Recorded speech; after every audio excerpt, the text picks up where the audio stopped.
There's a bit of a lag.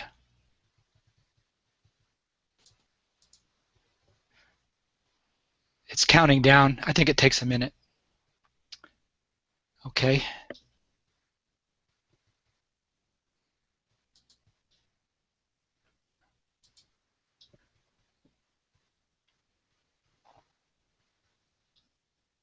Cindy, I see you on YouTube right now. I'm looking at you on the YouTube page. So that means we're broadcasting live. Good evening or good afternoon, everybody. Hello, everybody. Can you see Cindy and hear me and her okay? And if you can, type in our little chat box and we'll get a sense of your being there.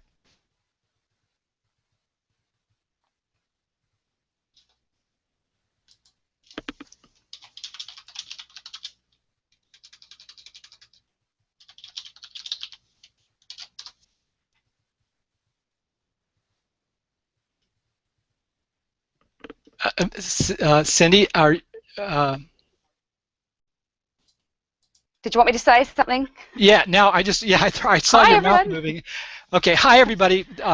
Mark Mitchell here with Marks and Splashes Online Learning, and I'm delighted to have Cindy Wider with us, talking to us all the way from England. Near what part of England are you in again, Cindy? I'm in West Yorkshire. West Yorkshire. West Yorkshire. Yeah, near Cleckheaton. Is that where oh, who's the great English painter who lives there? David Hockney. Yes, it is David Hockney. Yes, he's in Saltaire. Well, his art is. Do you run into him at the grocery store or no? No. So it's 9:30 where you are. No, is it? Yeah, it's 9:30 where you are. 9:30 p.m. at night, isn't it, Cindy? That's right. That's why it's a little bit dark. So it's a little bit dark in Cindy's studio, and but she is bright-eyed and ready to talk to you guys. She has a crackling good art lesson on composition for us today. So I'm going to run over and check the YouTube screen. We're going to make sure you can all hear us and see everything okay. So Cindy, hang tight for just a second. We'll get started here in just a minute. I want to make sure we've got everybody. There they are.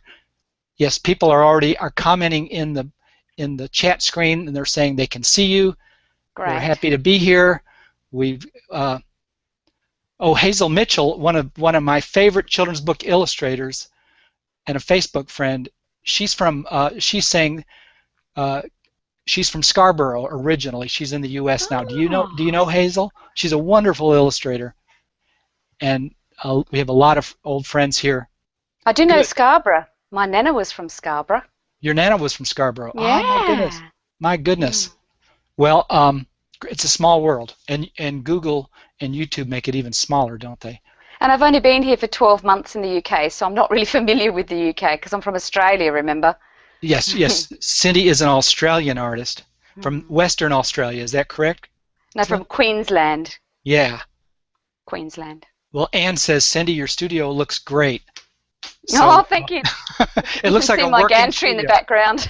It's like a working from my videoing. Now, guys, the way this will work is that sometimes the YouTube page will freeze, and so if it looks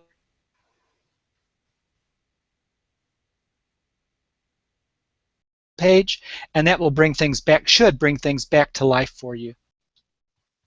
In the meantime, can everybody hear and see okay? One more sound check. You've been cutting in and out a little bit there, Mark.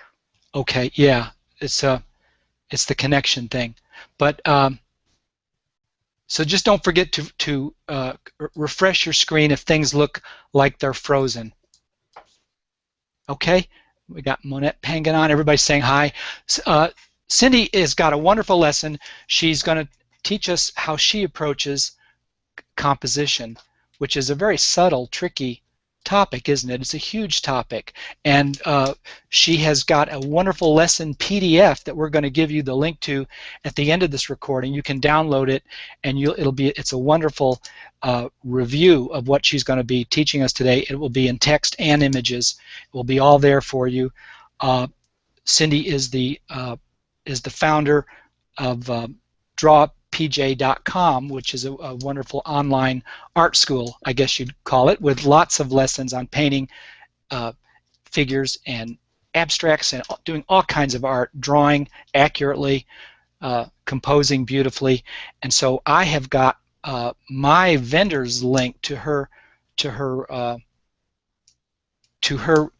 online page and course, and I can't put it in the chat box, but it's in the description, the video description box. You'll see it's the first link there. And then in a minute we're going to post when we get to the end of the lesson, we're going to post the link there in the description box where you can download the lesson that she's going to be teaching us today. So you'll have it for review, and then this live broadcast the recording of it will be up in the same box, video box, where our live session is now streaming. So you'll have the video replay as well. So it's just a really great way to teach art online, and it's also very interactive. I'm going to be watching your comments and questions, and we'll be giving the questions to Cindy, interrupting her if need be, as we go through the lessons, as we go through her process. She has broken composition down into 3 easy steps. I'm just really curious. I have to see how she's going to break something as complicated as composition down into 3 easy steps. It would sure be a blessing to know how to approach this difficult subject in such a matter-of-fact way. And Cindy is very matter-of-fact. That's her style. So I'm going to stop my introduction now, Cindy. But we're going to learn a lot about how she works and about this wonderful commission she got from Microsoft Sydney, and how she used her 3-step process to create art for Microsoft, a big commission. All right, any questions for Cindy going in? Let's just make sure you can all hear and see okay, and it looks like we're good. Cindy, I'll stop, and it's time for you to start. Well, first of all, thank you, Mark, so much for inviting me back again. And I really enjoyed myself last time, even though it ran late into the night, but it was a wonderful time, so I'm looking forward to it again tonight. I just want to encourage people to ask questions along the way, and feel free to do that, because sometimes I just feel like I'm talking away to myself here. So I really do welcome the questions. Yeah, I just want to begin by saying this course about composition, I have really simplified it by saying that we can present composition in 3 steps, but what I mean is that we have 3 major processes that we work through to achieve original composition. And the information that I'm giving you is a process that I've used for years and years, the last 23 years, to create constantly saleable artwork, or artwork that I feel is presentable, and it's just a really reliable process. I'm all about using logical process when creating art, combined with intuitive and processes that come from our spirit as well. So this process is a beautiful combination of using the logic as well as the intuitive. And the whole idea of the way that I present composition is it gives you a way of tapping into the subconscious. So what we're doing with this process is we're helping you to tap into your subconscious and bring it into the conscious. That's a mighty task, and I don't mean to make it sound light when I say it's 3 stages, but I'm going to walk you through it tonight, and I hope that by the end of it you have a great understanding of the whole process that I use. I'm not saying this is the only way, I'm not saying it's the right way, I'm just saying it's the way that I've used for absolutely years, and it's been great for me. So I'm going to begin by sharing my document with you, and so you won't see my face anymore. There's a lot of text in the document, and I won't be reading all that text, but like Mark said, we're gifting that to you tonight, and there'll be a link. Mark will give you a link to that afterwards. So don't worry if you miss something, or if I say something wrong or stumble or bumble. It's pretty late here, so I'm a bit tired, so I thought it's great. You've got the document. You could read that tomorrow with a cup of coffee or something, or a cup of tea. Okay, so I'm going to get started now. Are we ready for the screen share, Mark? We are. We're ready to see. Okay, we'll just see how it goes. Just press my little green button there.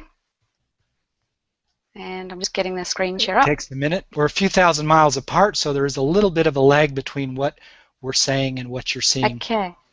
Can you see that now, Mark? Not yet, but let me... Okay, so it's appeared in my little box. I'm seeing it now, yes. Can Can you everybody guys else see that okay? refresh your screens if you're not seeing anything, or if it looks like the screen is frozen? You should see the title, Summary of Composition from Imagination to Paper in 3 Simple Steps. I'll just wait to hear from you, Mark, whether there's some We're people seeing seeing it. that. We're seeing it now. Yes, everybody's saying yes, yes. Okay, Okay, great. good. Okay, well, we can move on to the next page then. Might help. I'll just scroll a little bit quicker. Okay, excuse me while I get used to this. So, That's okay. here's a summary of these 3 stages that we're going to be working with tonight. The first stage is what I call the heart and soul. The second stage is the planning, and the third stage is the application. I just want to chat with you a little bit about the heart and soul stage before we proceed into the whole program tonight. The heart and soul is really the stage of the artwork, for me, that is the most difficult. And I know a lot of people say that.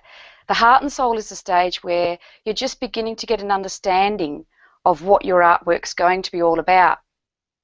If you're a children's picture book illustrator, your heart and soul stage will have a really good head start, and that's if you're working with an author, for example, because the author will have presented you with some wording or some text that gives you just that little jumping point, you know, somewhere to begin from. So during the heart and soul stage, for example, if you're working with an author, you'll just be starting to think of the ideas about what sort of message you're going to portray in your drawing or your illustration to help support the author. But if it's okay with all of you this evening, I'm not going to talk from an author illustrator point of view, because that's not really my field of expertise. That's Mark's. My field of expertise is with fine art, and even then I don't claim to be an expert. I'm just telling you what I know, like I said before, and I'm sharing my knowledge with you. So I'm going to be speaking from a fine art point of view. Let's say you have absolutely no idea, you have no words written for you, and you want to begin an artwork right from scratch, right from your imagination. So in the heart and soul stage, you'll be just wondering, you'll be thinking a lot about what you want to paint. For me, it's a lot deeper than that. I don't just sit down and think, what do I want to paint? Every minute and every moment of my life, I'm in this heart and soul stage. I'm always thinking about what kind of artwork I'm going to create. Why am I creating artwork? I'm always asking questions about what my next artwork will be, or if I'm in the middle of creating an artwork, my mind's almost constantly on that. I mean, I'm a normal human being. I also stop at times to think about my children's needs, what I'm cooking for tea, and my husband's needs, and all of that. So I don't mean every single moment, but whenever I've got spare time, if I'm sitting, even when I'm sitting watching television, sometimes I'm thinking about this heart and soul stage that's just brewing about my artwork. So the heart and soul stage is the emotional aspect of creating an artwork. Now, when I'm creating a commissioned artwork, the heart and soul stage does have that little bit of a jumping board again, like you would when you're creating an artwork for an author. So for commissioned artwork, it's a little bit different. I'll talk about completely original artwork, though, that's not commissioned first of all. So during this heart and soul stage, it's when we need to be really vigilant and keeping our mind and our eyes and our ears and everything ready to receive more information about the artwork that we're going to create. And that means keeping a notepad by your bedside, so that in the early hours of the morning, when most of the ideas come, for some people, I know they wake me early hours of the morning, and you need a little torch, a little notepad by your bed, and be prepared to write or sketch anything that comes to your mind, because if you don't grab it in that moment, during that phase of the creation of the artwork, that very early heart and soul stage, it's often gone. And I bet a lot of you find that, a lot of you experience that if you don't record that initial idea, you forget it by the morning. It's sort of like you wake up from dreaming, and you can remember your dream that moment you wake up, but you forget it later. So the heart and soul is a very important part of the artwork. You'll also find yourself doing a lot of questioning, you might be talking to other people about the subject, you might read books on a subject that you're thinking about painting. For example, I've been considering or thinking for a long time about what it means to be a woman and how we balance our femininity with power. And at the moment I'm looking at clothing and how our clothing either hinders or helps us in that area. So I've been reading books about clothing. I've been inspired by the Victorian era, and I'm looking into just everything that's to do with women, either covering up, mostly covering up at the moment. I'm also reading books about the burqa and why people wear that. I'm just intrigued during this stage, the heart and soul stage. Cindy, this Next sounds is, very much like a writer's process, and sounds like a very intellectual process. I mean, you're using a lot of words at this stage, it sounds like, writing words yeah, down into your notebook. yeah. I mean, sometimes these are just thoughts that are going on in your head. You don't have to write them down, but writing down helps me to make sense of Mm-hmm. all that noise that's going on in my head, you know, all those emotions and all those crazy thoughts, because during the heart and soul stage you're sort of in a kind of an emotional turmoil, you know, because you don't really know what this artwork's going to be, but you can feel it. You can feel something wanting to be created. Mm. So I'll talk more about that along the way anyway, while I give examples. So Okay. moving along, the next stage is the planning stage. So during the planning stage, you've really got quite a spark, you know, from that heart and soul stage. You're quite excited because you're thinking, yeah, I know what I sort of want to paint about now. I've got an idea. And I mean, during that heart and soul stage, your idea can be fairly fully formed, or it can be just a tiny seed of an idea. It's that heart and soul is where all that imagination is just sort of zooming around. So let's say you have a bit of an idea, and then you're ready then to begin the planning stage. Now, during the planning stage, and this is the second part of this process that I'm talking about, there's only 3 stages. So this second stage, the planning stage, that's when you then go about gathering reference materials, you take photos, you do on-site sketches, and you might interview people, you might just find out a lot more about your subject, really get to know this heart and soul idea or this thing that's bothering you or just urging to be created. So the planning stage is when you're doing that, when you're gathering resources and referencing and getting a lot more information about your subject. The more information that you can get about your subject, the better your final stage is going to be and the easier and more fun it will be. Now, during the planning stage, that's when we talk about composition. That's when you first begin to compose and you're thinking about what elements you're going to have in the image, where you're going to position all those elements, what kind of mood you want to portray during that planning stage. All these decisions are made, and I will be going through these 3 stages shortly, you know, elaborating more on each. Then finally, there's the application stage. Now, I have this little saying that I always tell my students or anybody who wants to listen to me talking about art. If you turn up to your table and sit down in front of your canvas without your heart and soul stage, without your planning stage, that's when you get that kind of feeling of what we call artist block. You sort of sit there and you think, well, what am I going to put on this big white canvas? I feel like by then, for me anyway, it's the wrong time to be in front of that blank canvas. But I know that there's a lot of people that can just hop on that canvas and plow away and create a great artwork. But for me, I need to go through this process, this sort of, you know, process of intellectualizing and thinking and planning. Now, there are many professional artists who do go through the planning stage. We create thumbnail sketches. You know, we might do up to 20 or 30 thumbnail sketches. And that's what I'm talking about during the planning stage. So by the time you get to your canvas in the 3rd stage, the application stage, you've already done all that. You've already done all your thumbnail sketches. You've done studies in grayscale. You've done colour studies, sketches. You've done a lot of research during the planning stage. And I bet there's quite a few of you out there tonight that you're most probably nodding your head. You probably already do this, you know, your planning and then your application. And maybe you do your heart and soul as well. But a lot of times we don't actually put it into a logical sequential process like this. And just by doing that, I find it really helps. Are there any questions at the moment, Mark? Well, let's see, guys. There's not questions up yet, but who's got some questions about that? I've got a question. You're saying you're doing the thumbnails and your little preliminary studies before the heart and soul stage. So before the thing is actually calling to you to be No, born. Did no, I no, no, the other way misunderstand? around, Mark. Sorry, Mark. No, it's the other way around. Let's clarify. So we've got, okay, yeah, we'll clarify. You So were what saying we've got sitting is in we've front got, of the blank canvas and when it's not ready to come out yet. That's where I got lost. oh, sorry, Mark. So the sitting in front of the blank canvas is the third stage. Third stage, okay. If you've completed your, yes, stage 3, it's called the application stage. So, okay, I lost everybody there. So stage 3 is when you're about to start the process of actually putting the painting onto the canvas.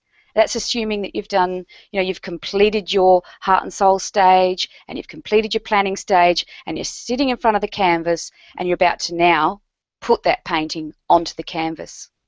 Okay. It is important though that when you're up to that final stage, there's still a lot of heart and soul that happens while you're creating it.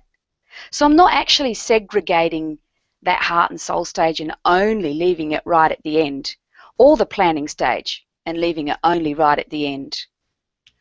What I'm saying is that those major processes are really good to engage in before you get to the canvas. Does that help? It does help. To clarify? It's a much longer Yeah. process than, okay. Who else got, let's see. Yeah. Diana's saying first get the idea, then do the research, then start drawing. Brilliant. Look, what a great summary. That's brilliant. Yeah. Okay. And that's exactly what I'm saying. And a lot of people skip that. That's what I was saying before. A lot of people skip all that. They get to the canvas and they say, what am I going to paint? I'm referring mostly to beginner artists, artists that, of course, professional artists, a lot of professional artists are aware of all this, but it's good to clarify that process, that we can start think about the heart and soul stage, we do our research, and then we show up to the canvas. Nancy's so now saying, I thought I'd take...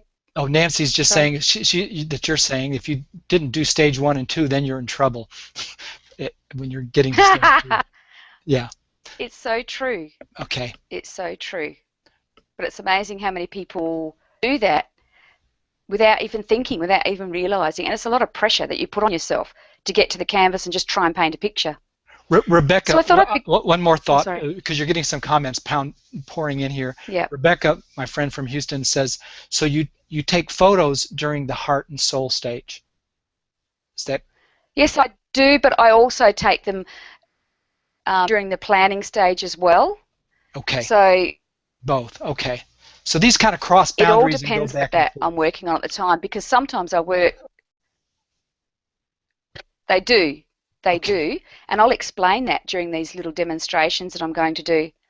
I'll give an example, Rebecca, because that's just such a good question. I'll give an example. When I created a body of work for the last solo touring exhibition I did, it was based on my sister's lifestyle living in rural South Australia. So I had to actually fly down there.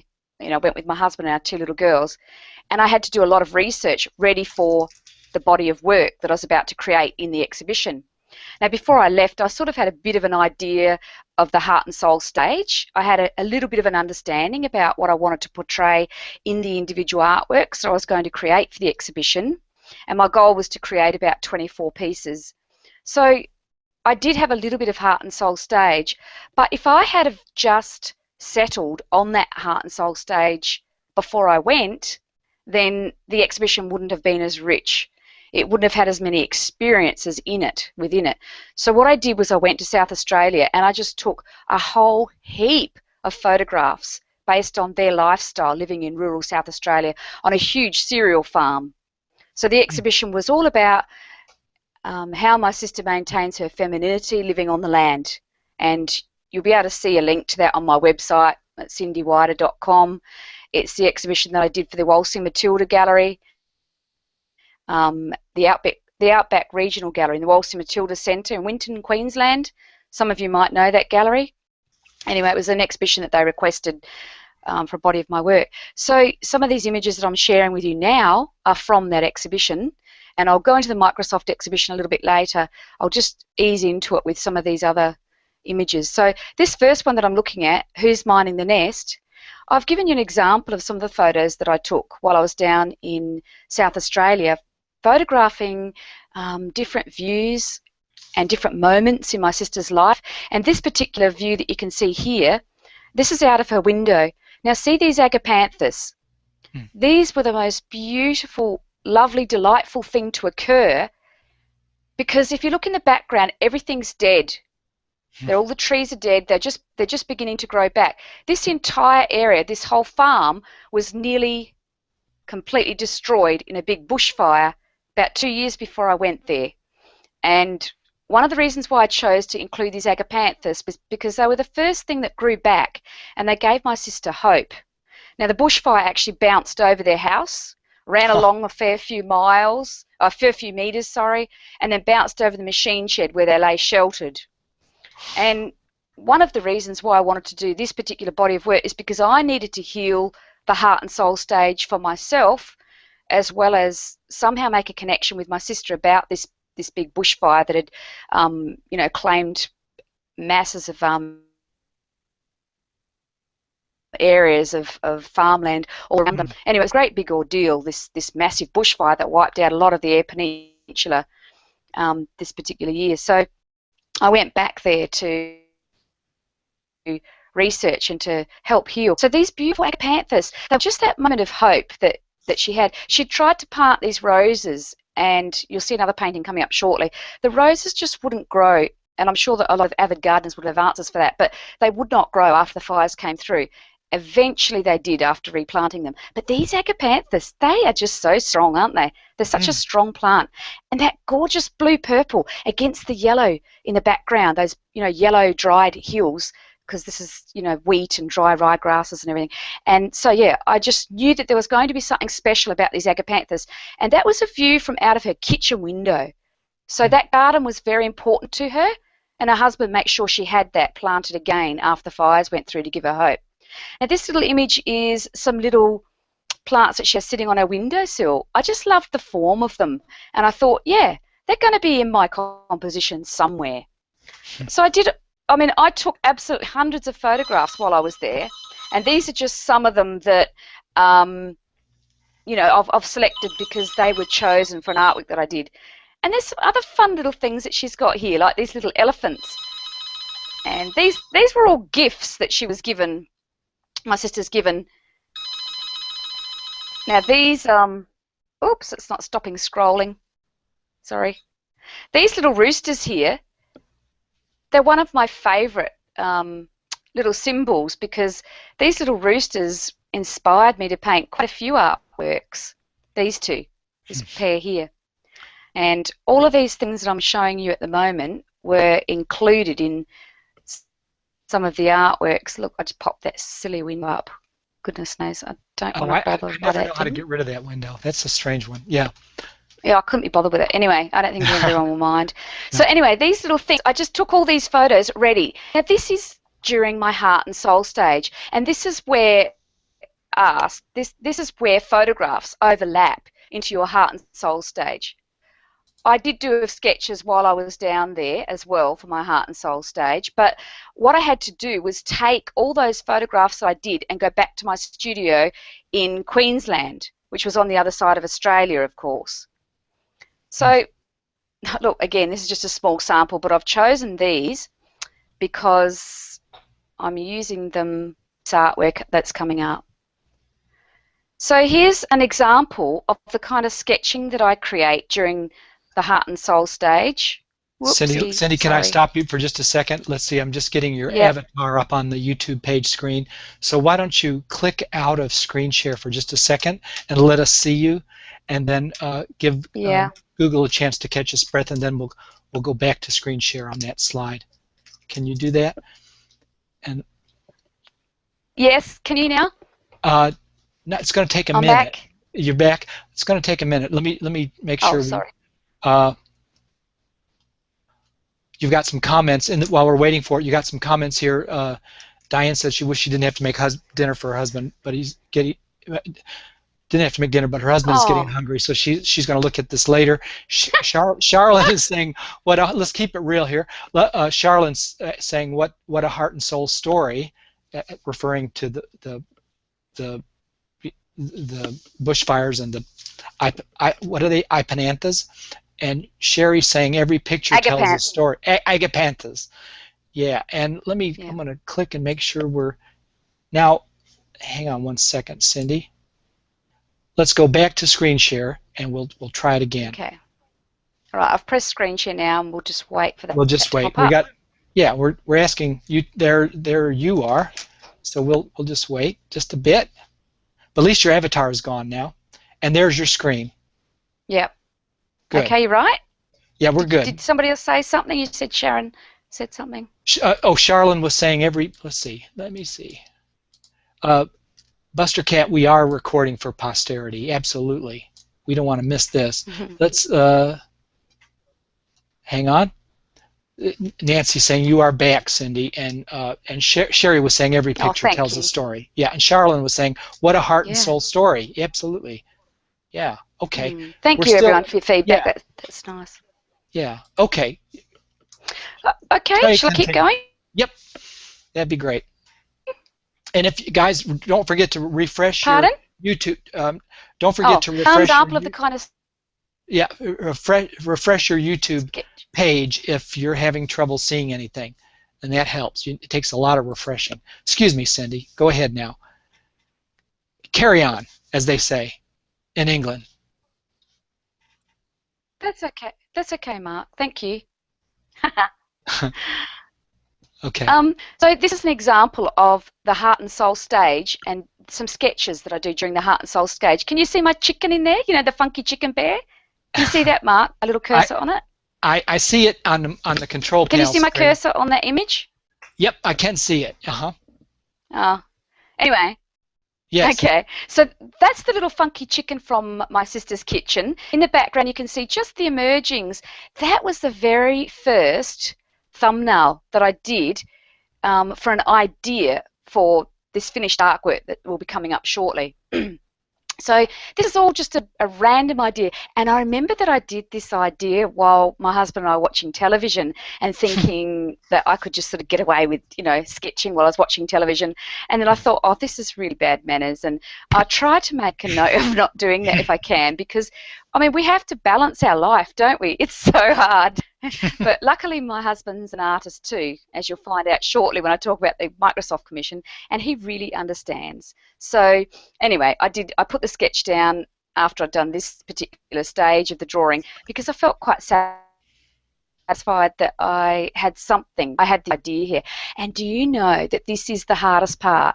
This heart and soul stage, this first idea. And of course, it's the idea that is the greatest value in art. We all know that because once the idea has been drawn or created, anybody could copy it, can't they? But who can come up with that idea to start with? So this is the most valuable part of your artwork. When you first come up with your idea, it's so exciting. I just love stage. When, you know, when you've been wondering what it is that's urging you to draw, and then you pull that idea right from your subconscious out onto the page. Now that is the first stage, the heart and soul, in coming to fruition right here, right in this moment. So I've got that, and this was drawn from memory and just imagination during this stage, which is very exciting too. And then I began to do a few little random studies about the agapanthus flower. Now, with this little sketch here, I would have actually looked on the internet at the agapanthus and really studied it. Or possibly, actually no. For this particular drawing, I remember doing this while I was in South Australia. I sat outside in the garden and sketched that live. But I would have created some more research for the actual agapanthus itself. Just to get to know it. And even though you barely see the remains of that research in the final artwork, which you'll see shortly, I still always need a very deep understanding of what that subject matter is before I abstract it and simplify it. Are you gesturing a lot at this stage, Cindy? No. No. Not really. I was gesturing here. Okay. Yeah, I'm gathering knowledge and information. And this is the gesture mark through here. In the thumbnails is the gesture. And then as I'm doing the studies, they're deeper, more analytical sort of processes. What angle are these little leaves on? How many petals do they have? How many stamen are inside the flower? You know, that sort of thing. I just want to tell everyone that this PDF document is really slow and misbehaving like this because we're live on air. Because it's, isn't that right, Mark? So if you see it going a bit slow, I'm just trying to scroll down without going to the next page. So excuse me for a second. Bet there's a better way to do this, isn't there? So this next image that you can see here, this is now beginning the planning stage.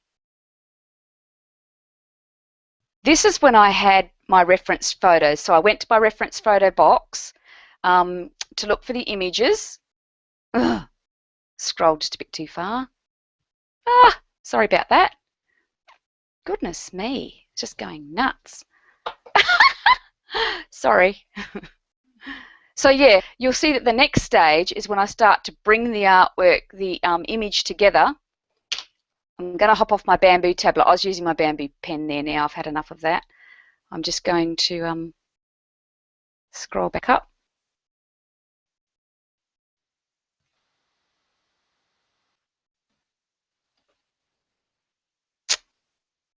Sorry, wait a minute. I'll get it right in a second.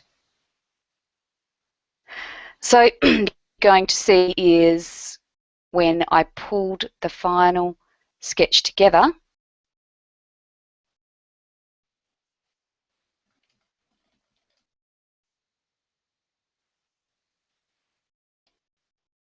One more.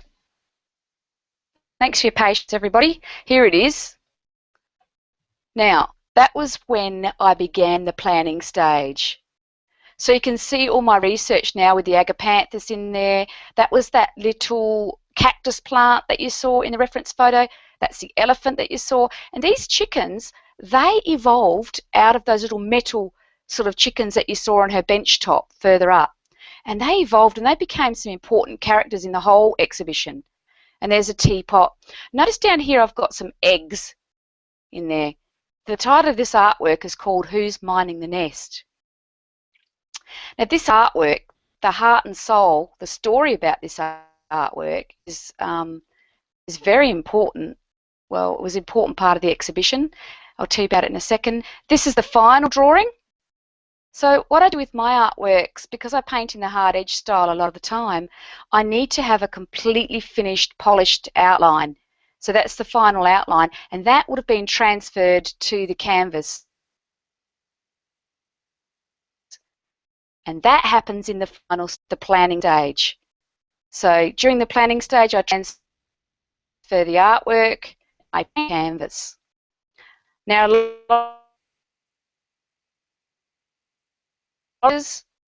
so you'll see a lot of rough colour.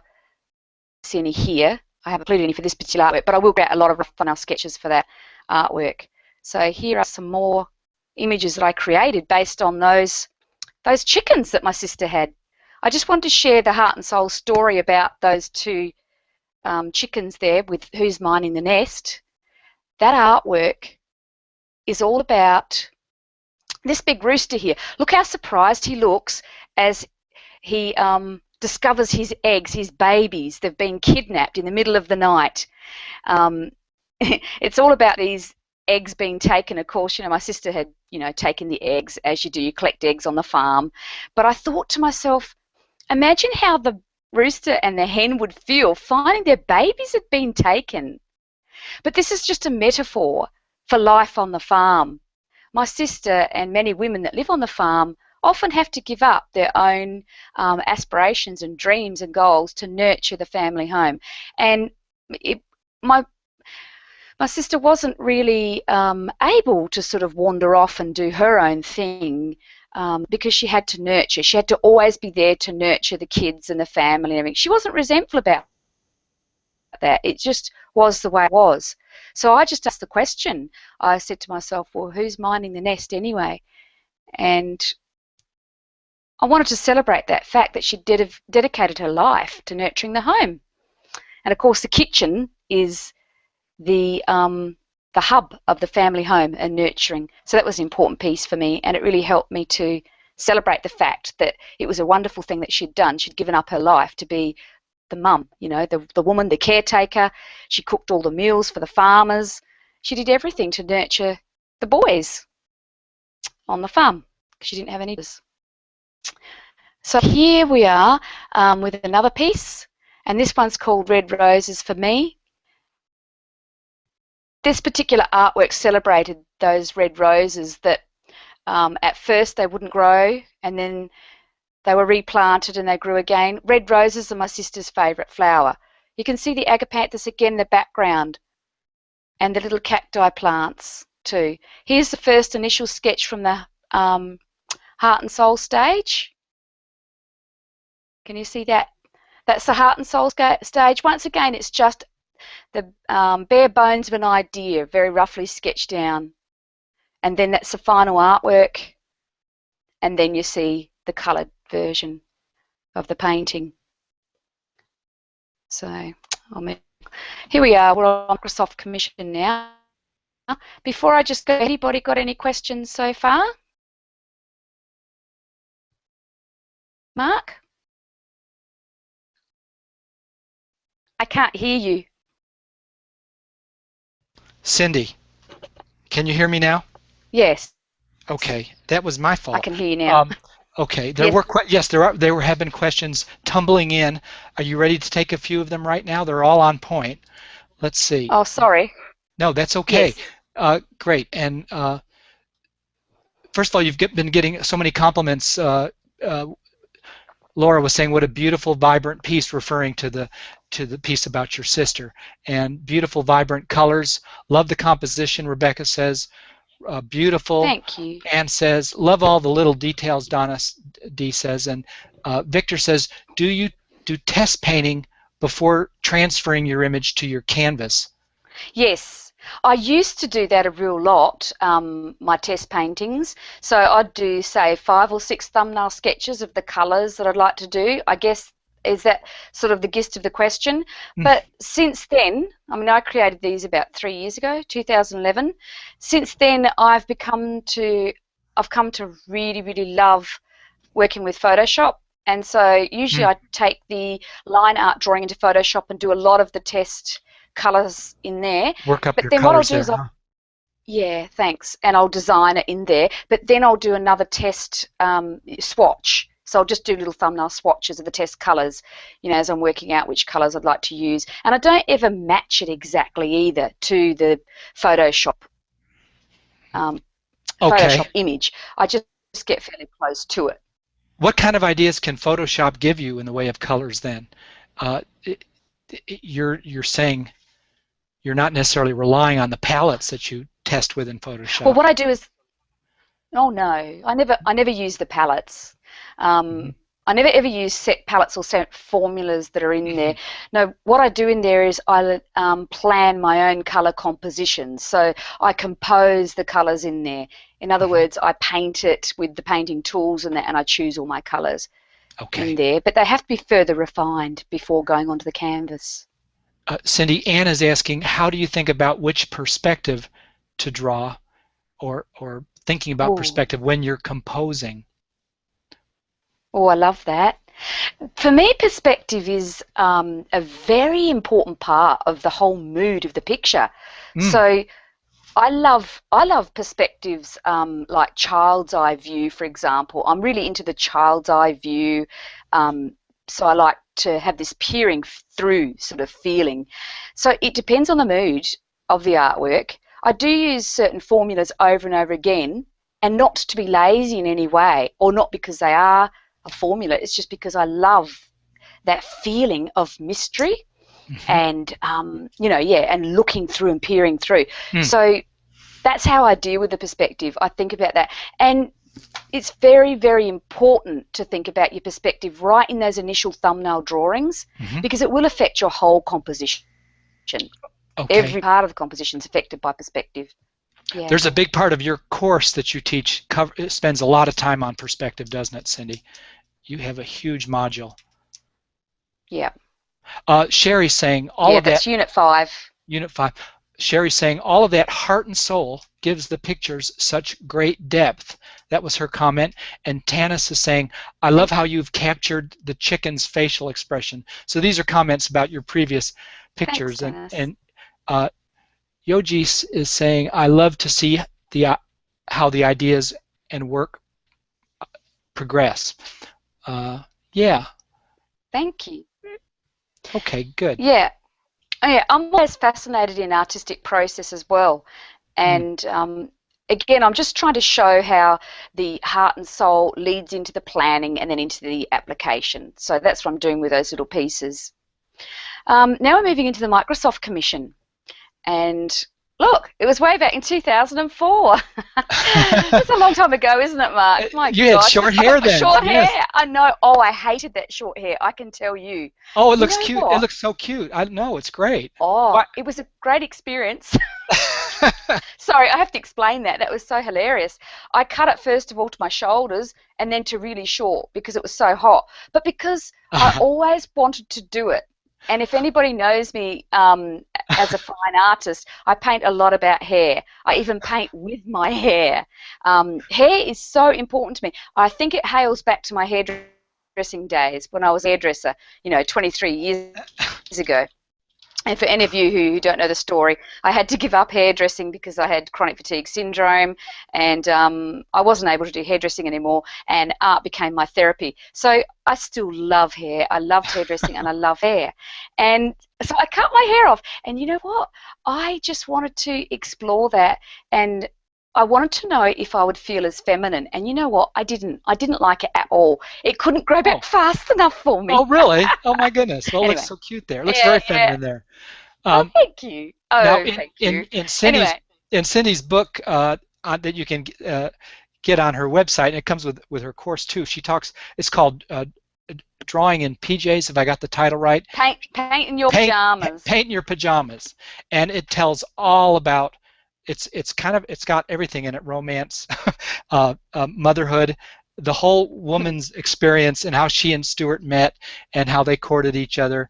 This is Stuart in the newspaper clipping here. I don't mean to steal your thunder, but you really go into a great detail, and you tell a wonderful personal story. Your life is not completely all about your art. You reveal yourself in that book as being a very three-dimensional, 360-degree kind of person. Your life is very full. Look, I want to give you a comment here from Tanis. She's saying already, she says, this method is a fantastic way to create meaningful artworks. It is one thing to have wonderful drawing or painting skills, but quite another to create art that tells a story, all in the planning. That's a great comment, Tanis. Yeah, well spoken. Yep. Well spoken. Yeah, okay. Excuse me, Cindy. Well, written, we should say. Well said, well done. Go ahead, excuse me. We're looking at I just think it's wonderful. We're looking at your newspaper clip. Sorry. Now. That's all.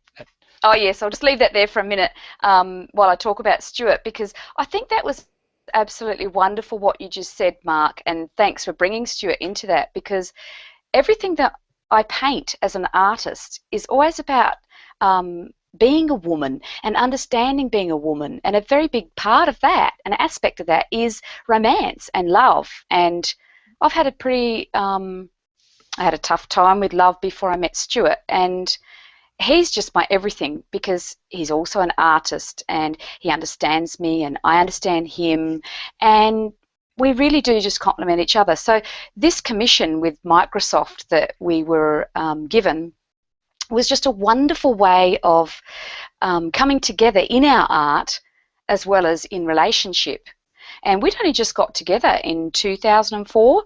And yeah, if you decide to buy the book, Paint in Your Pajamas, Every Woman's Guide to Finding Your Life Purpose Through Art, you'll read all about it. I must say, though, the version that you can buy on Amazon is really quite expensive. Just if you want to just buy the ebook for now, I'm trying to find a different publisher. So if anybody knows a publisher out there who would like to publish my book, Paint in Your Pajamas, it's up for the taking. Okay. We've just sold out of the first edition Okay. about a year ago, and I've just oh look, I'm just not in the mood to handle the publishing side of it. I've been publishing through Amazon and it's expensive. Anyway, so feel free to do as you please, but I just think it's too expensive. It's $45, and Oh anyway, my gosh. whatever. Yeah, that's what So what happens I'm with saying is, overbook. yeah, buy it as an ebook, and then you get to read the whole thing too. So yeah, right, okay, back Okay. to this Microsoft commission. So how did it happen? How did it happen? Well, the thing is that I must admit we do have contacts in the industry. Before I met Stuart, he was working as a team leader in web design at the Queensland University of Technology. He's got a degree in computer science, so he's not just an artist, he's a multifaceted human being. He's an incredible man. And so he was doing his day job, day job while painting in his pajama time when I met him in his little blocks of time. So he was balancing his university job where he was teaching, and he had, a team of people that he was teaching in computers. Well, not in computer science. He was teaching them. He was a team leader in web design with them at Queensland University Technology. So he got to meet a lot of people there. So we were 2 years into our career, and then we were contacted by one of his friends from who happened to be in Microsoft, one of the CEOs in Microsoft, and they asked him if he would commission a piece of art for their annual corporate gift. And of course, he straight away said, well, yes, I'd like to do it along with my wife. I'd like us to both, join in with this commission together. And they agreed. They thought that was great. So that's how the commission came about. It was a fantastic story, though. The process, the heart and soul process of creating this commission. I'll just tell you a tiny bit more about the actual commission that we did. We were asked to create an original artwork. It was a large piece. I think it was about 1.2 metres by 90, something like that, or 1 metre. Anyway, just over a metre. It was over a metre by about a metre wide. So it's a big, large artwork. So we were asked to create an original artwork that's celebrated their annual event, which was to be held at the Hyatt Coolum Regency. It's a golfing resort.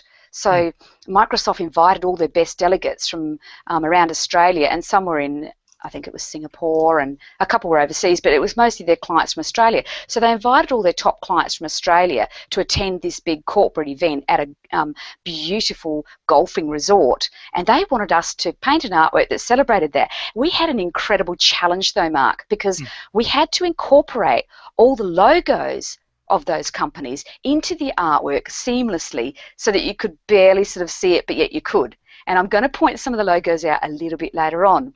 So it was a big challenge and it was exciting. So let's just move along to the next page. I wish I could scroll delicately. I'm nervous to scroll the page after what. Well, Julie was telling us that you could click one by clicking on the left-hand side. There's a way to go one page at a time instead of needing to scroll. Do you see that silly me. Do you see that in your viewer? Sorry, yes. Why don't you try that? See if that makes it easier. Yes.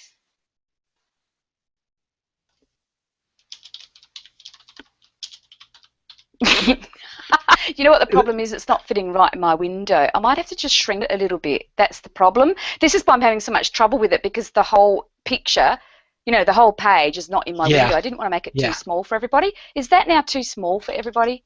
Well, there's going to be a bit of a lag. It's going to be a bit of a lag, but never mind. I will use the buttons, thanks Julie, to change the pages and then scroll a touch just to center it. How does that sound? That sounds like a good way to go for now. We'll practice. It's only because it's so large. Yeah. Oh, yes. So this is the heart and soul stage. So I can tell you, I've created a lot of commissions in my time. Before I met Stuart, I was commissioned, by the fishing industry in Port Lincoln, South Australia. A lot of the major businesses commissioned me, and I really loved commission artworks. Loved? I don't enjoy them so much these days. Yeah, loved. I don't enjoy them so much these days because I'm working on whole different projects now. I'm very, very centered in doing what I want to do with my artwork at the moment. So back then, it was a very big part of my life. And I was really grateful that I had this 3-stage process down pat before meeting with the CEOs at the Microsoft board, because we were able to speak with them and really draw out their concept and their idea very easily and very productively, because they're very short on time. You have to understand they've only got 10 minutes. You've got to get in there, you've got to discuss this thing, and you've got to it's a very logical process when you're talking to businesses. So anyway, during the heart and soul the heart and soul stage, we sat in the boardroom and we discussed all of the major elements that they wanted to include in the artwork. And that's when we realised that they wanted it to be about the event. They wanted to have all the logos included in the artwork from their major, business partners. And so I just had this great big sheet of butcher's paper, as you call it. I don't know what you call it. It's just a great big large sheet of white paper, just scrap paper. And I just had a big texter, and I was just scrolling down the ideas and concepts while I could still look at them in the eyes and talk. I had done that.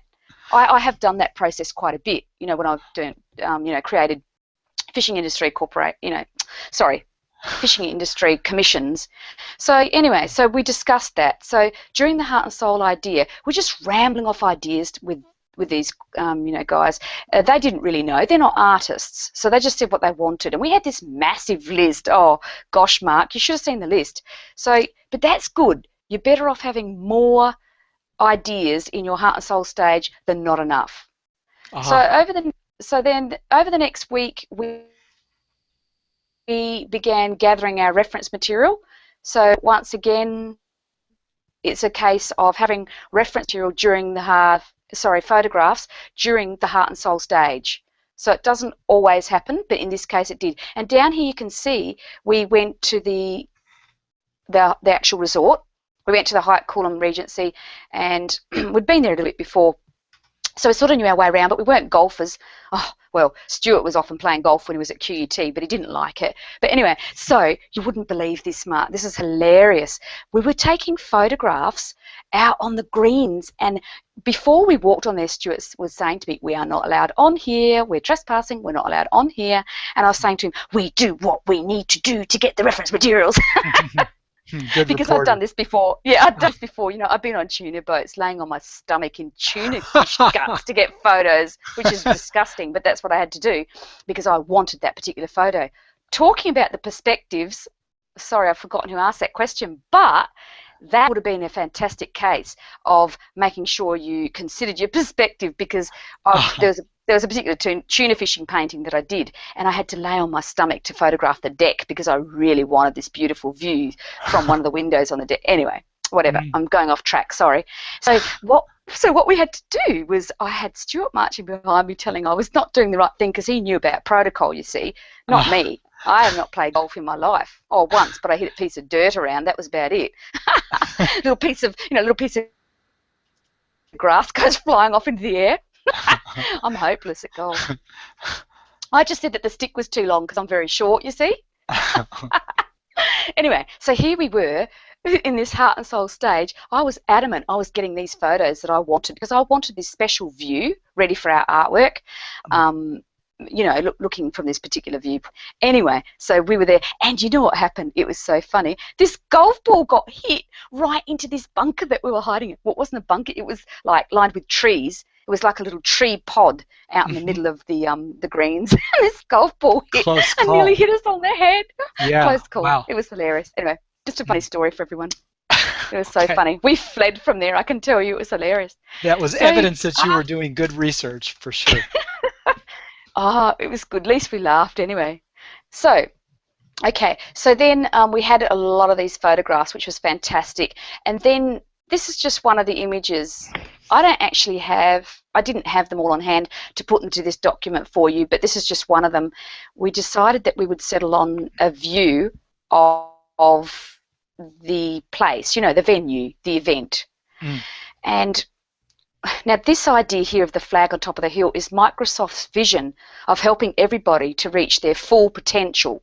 And that was what it was all about, this picture, is Microsoft's vision to help people reach their full potential. So we wanted to really explode that sunshine, this little red flag, and everybody's cheering for them. These are all the Microsoft executives cheering for them, helping them to reach their full potential. So during this planning stage here, oh, this was the most amazing time of my life.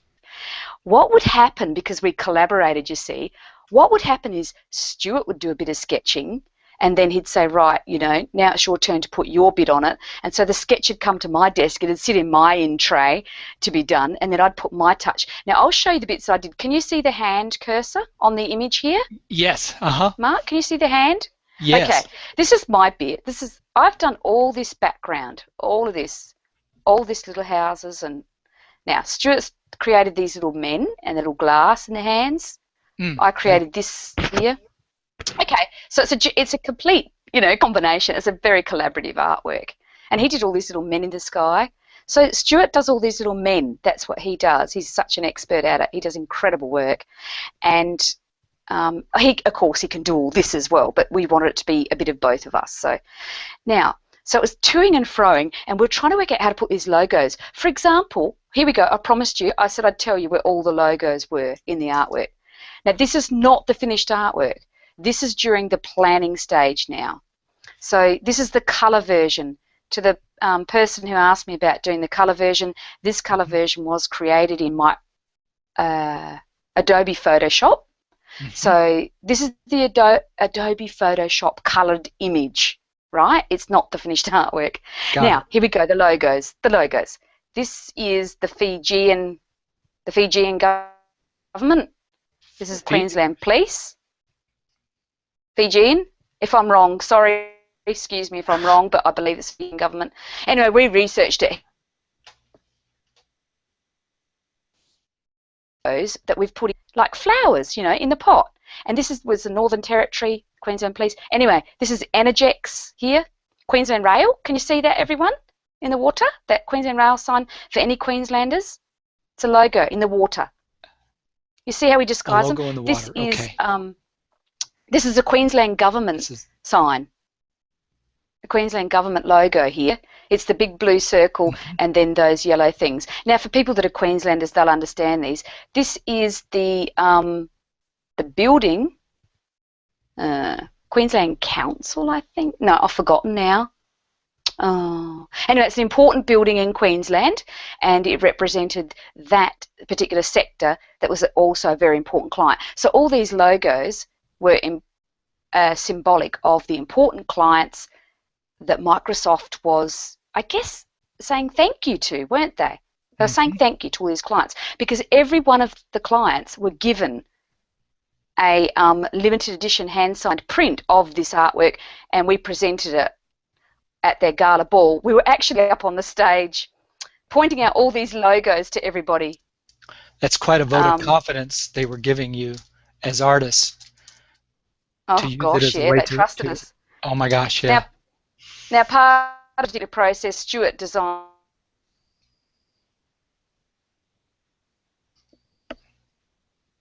a web page to explain what the event at the event, the foundation for their future IT achievements, successes provided by Microsoft, presented by the MS Windows colours on the T. Yeah, that was important. Do you know what? That was the only change that they wanted to make to the entire artwork. So what we did was we presented the artwork to Microsoft at this stage. Do that window thing again. Sorry. Oh, whoops. Just jumps around, doesn't it? Excuse me. Back it's one. Okay. Just back another one. So we presented the rough copy. So we present this planning stage artwork to You're talking about the line sketch or the person that we're doing the commission Photoshop. For. No, sorry, Mark, I'm about to point it. This one here, the colour one. Yeah, the colour one. Colour one. Sorry to interrupt. So we present this one. We email it to them, right? And then at this stage, the client just asked us to fix this area here because they felt that the Microsoft flag didn't stand out enough. I'm actually not sure if this is the changed one, Mark, or not, but anyway, I'll show you in a minute. Okay. Another important part about the commission process too is the payment system that we use. And what we do, we ask for 30% up front before we begin the process. And then at this stage, we ask for the next lot of 30% payment before we proceed to painting it onto the canvas. I'm going to do the important trick of clicking that button to turn the page. I've seen that. Oh, thank you, Julie. Okay. Yeah, thank you very much. I feel like such an idiot. I work with PDF files all the time, and this thing, everything because the feels screen's different. so big. Everything feels different when you're Yeah, on a Hangout. I know. I must have been showing you the final version, the final rough copy version just then, because yeah, that was the final completed artwork there. What are we So looking at here? that What was is it. this? Actually, I've got it. This is the final Microsoft painting. So Okay, it's an yes. image of the final Microsoft painting. So this little bridge was actually there at the event. They did have these little vases around the place on those stands. Yeah. So it's an abstract interpretation. It's a stylized art form that Stuart and I had sort of mastered, and we worked in that a lot, both of us. So that's a Microsoft commission. What have I got next for you all? Okay, right, now I'm moving on into a workshop stage of this evening. Has anybody got any questions about the Microsoft commission before I go any further, Mark, or not? Let's check for questions. Yeah, there were some comments that they were losing our audio back and forth a little bit, but they'll hear it on the recording. And Rebecca was asking Cindy if you minded if she used your 3 stages for a talk that she's giving to junior high girls next week who are aspiring writers. So she's going to take your 3-stage approach to a group of aspiring writers. Will you give her your blessings on that? I didn't hear you properly there, Mark. Oh, yes, sorry. I do. And it'd be lovely if she just mentioned drawpj.com. Just mention the website, Rebecca, and you're good to go. Yeah. Cindy, I wanted to comment thank that you very much, your Rebecca. style. That's lovely. Yeah, lovely. Cindy, your style that you and Stuart developed, it's interesting. It feels very Australian. There's an element of modernity in it, and also of almost like Aboriginal cave art or Aboriginal folk art or something sort of timeless about it in that way. Was that? Thank you. Was that a deliberate thing? Oh, sorry to interrupt you again. No. It's difficult, isn't it? It is. It was never deliberate. I think it's kind of a subconscious thing. Both, yeah, because you are surrounded by Aboriginal art in Australia, but when I first began with that style of art, I thought I had invented it. Seriously, I was living in regional South Australia at the time, and I discovered that style in my shed, in my garage, and I just fell in love with it. And then I won a scholarship to study silkscreen printmaking, and my instructor said to me, she said, "Do you realise that you're painting like Sally Morgan, a great silkscreen painter, Aboriginal artist?" I said, "No, I had no idea. My head was just in the sand, I had no idea." So she showed me this artist, and guess what? On the other side of Australia, Stuart Wider, who I never knew, never spoke to, had the exact same book and was inspired by the exact same artist at the same time, but we never met, never spoke. There you go.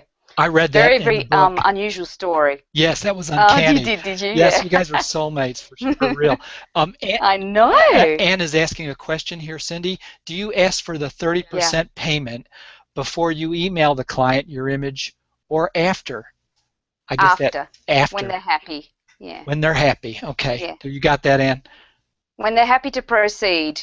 So the next 30% is to help you purchase your art materials and to set aside the time to create the artwork. Right. Because it's a big investment once you start, setting aside that week that it takes to paint. Because our art style is very slow to paint. It takes about 40 or 50 hours or more. It takes a whole week to paint it, and that's a week of work that, you've got to be covered for. So, yeah. Absolute professionals with the commission process. Yeah, you got to be. Yeah. Okay, we're on to the workshop. Let's see, any other questions? Yes, we're on to the workshop. Please go ahead and keep putting your questions in. We will make sure they get answered. I love the questions. Yeah, they're good questions. They're great questions, aren't they, Mark? Thank you, everybody, and thank you for your lovely comments. It's really nice. Oh, Tanis is saying that she So read your. I She's. wanted to do a little workshop with this tonight because.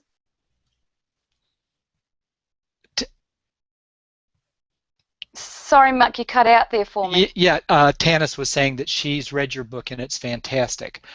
So, did you hear that? Oh, thank you. All right, excuse me. Great, that's great. Thank you, Tanis. That's lovely. That's okay. So, okay, I'm really excited about sharing this information with you now. I've talked a lot about those three major stages, but I haven't told you how we go about achieving them. Hmm. So I wanted to spend a bit of time doing that with you now. So first of all, the heart and soul stage.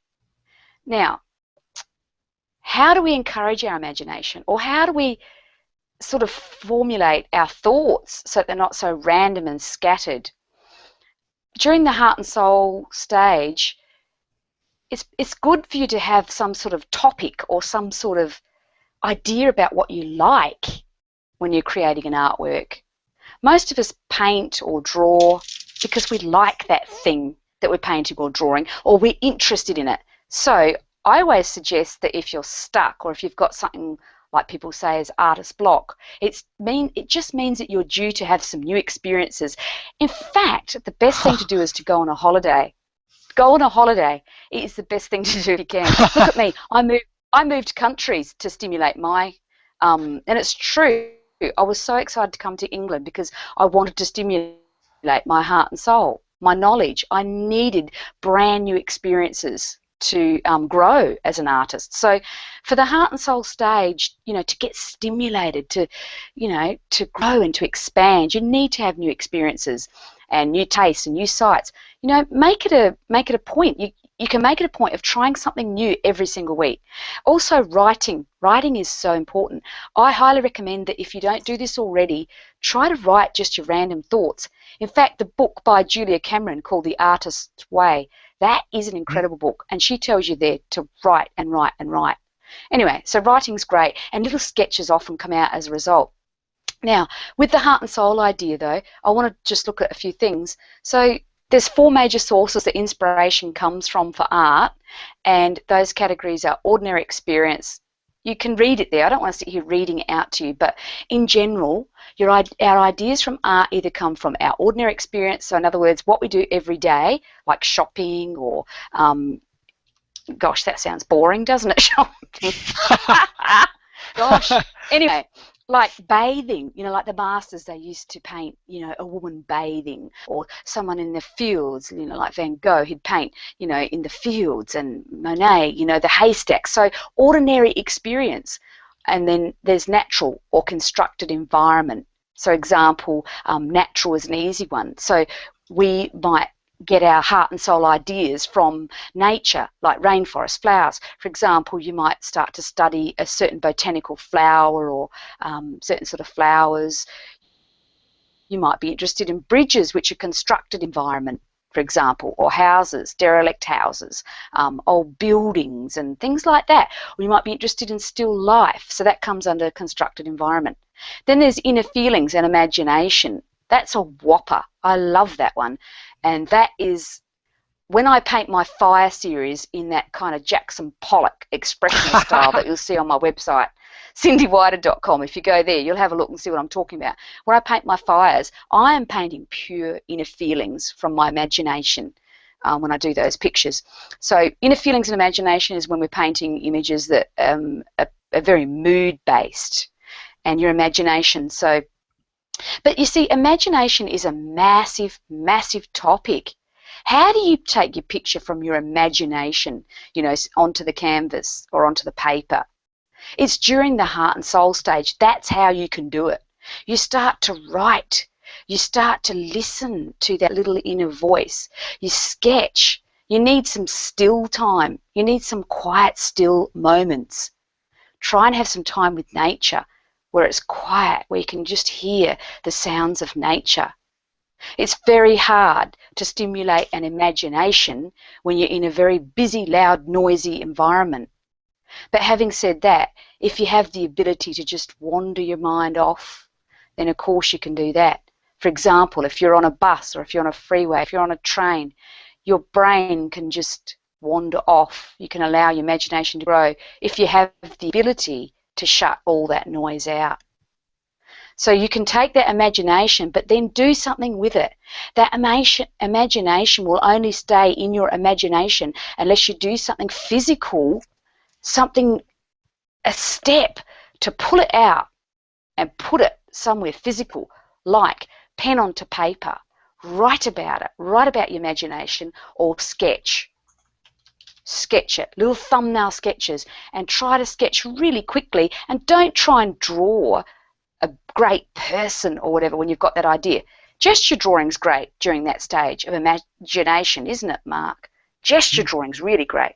And then you just write notes. Just say red, write red, blue, green, or write something like dog. Don't spoil your imagination time by trying to draw something realistically or well. You'll completely lose that whole feeling that imagination brings to you. Good point. And finally, we have quest for order.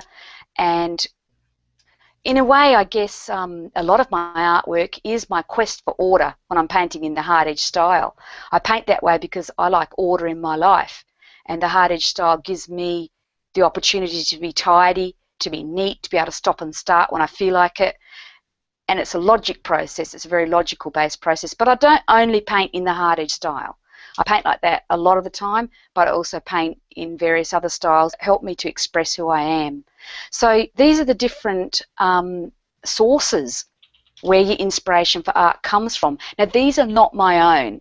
I can't remember where I got these from, but they are known to be the four major sources the inspiration for art comes from. You mean quest for order is not your phrase? It sounded so like No. you. I was thinking, I've never heard that before.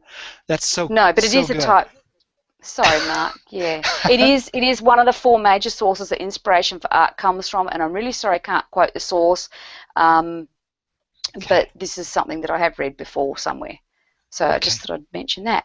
Right. So that's covered the heart and soul stage. You see, I'm just going to go through and expand upon each of these three major stages now, and I've explained a fair bit about that heart and soul stage. But has anybody got any questions about the heart and soul stage? Before I move into the planning stage. Well, Victor was saying that he loves that inner feeling and imagination, and Tanis was saying she loves the idea of adding adventure. So you're just getting some nice comments. Are there any questions for Cindy before she gets into the next stage? I think quest for order, I think you should just commandeer that and use that phrase in your teaching because it fits you. Oh, I'm with bossy. Apologies That's to the problem, Mark. Bossy. I'm bossy. Well, I've never heard. I don't actually teach. I've never heard composition expressed in quite that way before. A quest for order, but it's very true at this stage when you're past the gesture imagination stage, that you do have to bring order to your scene, and I think that's particularly true with children's book illustration. Well, you do. Of course. Yeah, it's what every artist had to grapple with, including Van Gogh. I wonder there's all different ways of looking at that quest for order, isn't there? I think Jackson Pollock even had a quest for order stage in one of his on the way to completing one of his drip paintings. Any questions for Cindy before she gets into the next? Okay, I think you're good to proceed, Cindy. Okay, well the next stage is the planning stage. Now during the planning stage, this is where all the work begins. This is when you're beginning to compose an original artwork. So great, you've got the imagination, you've sketched some ideas, you've scribbled and jotted, but you haven't actually thought about how to pull it together. Right. So you haven't actually considered how you're going to pull it together, how you're going to present it into an artwork. So this stage, the planning stage, enables you to construct the artwork.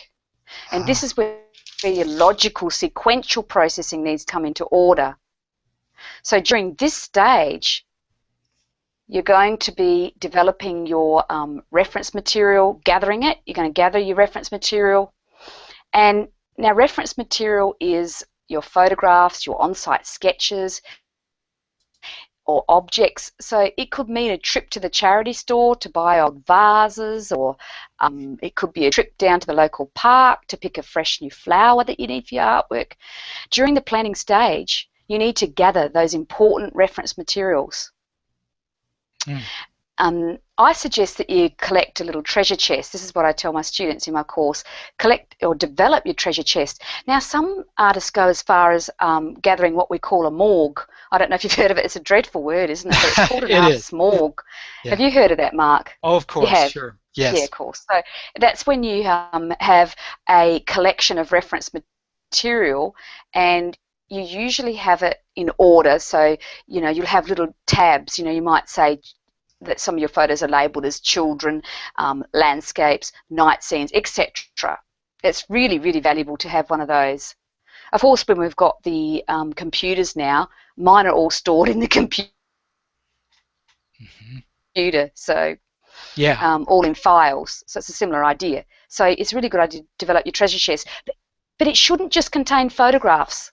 It can contain all kinds of things, shells and bottles and jugs and you name it, just important things that you gather. You could make a big mess in your studio, couldn't you, Mark? Sounds like an artist studio to me. So, oh gosh, there's never enough room, is there? Anyway, so during the planning stage, you are collecting your reference materials. Now, that may be a stage where you have to travel. Now, I've often found myself travelling quite vast distances just to get materials, and I tell you what, it's difficult, Mark. When the call calls you to get that reference material, you have to go. And when I lived in Australia, often it would mean that I'd be just jumping in my car and going for a drive off down to the ocean to get some particular photos of rocks or whatever, for a reference material. Anyway, sure. And another thing that you'll need during the planning stage is, we're moving into the three main sources. The three main sources where we derive subject matter from for art.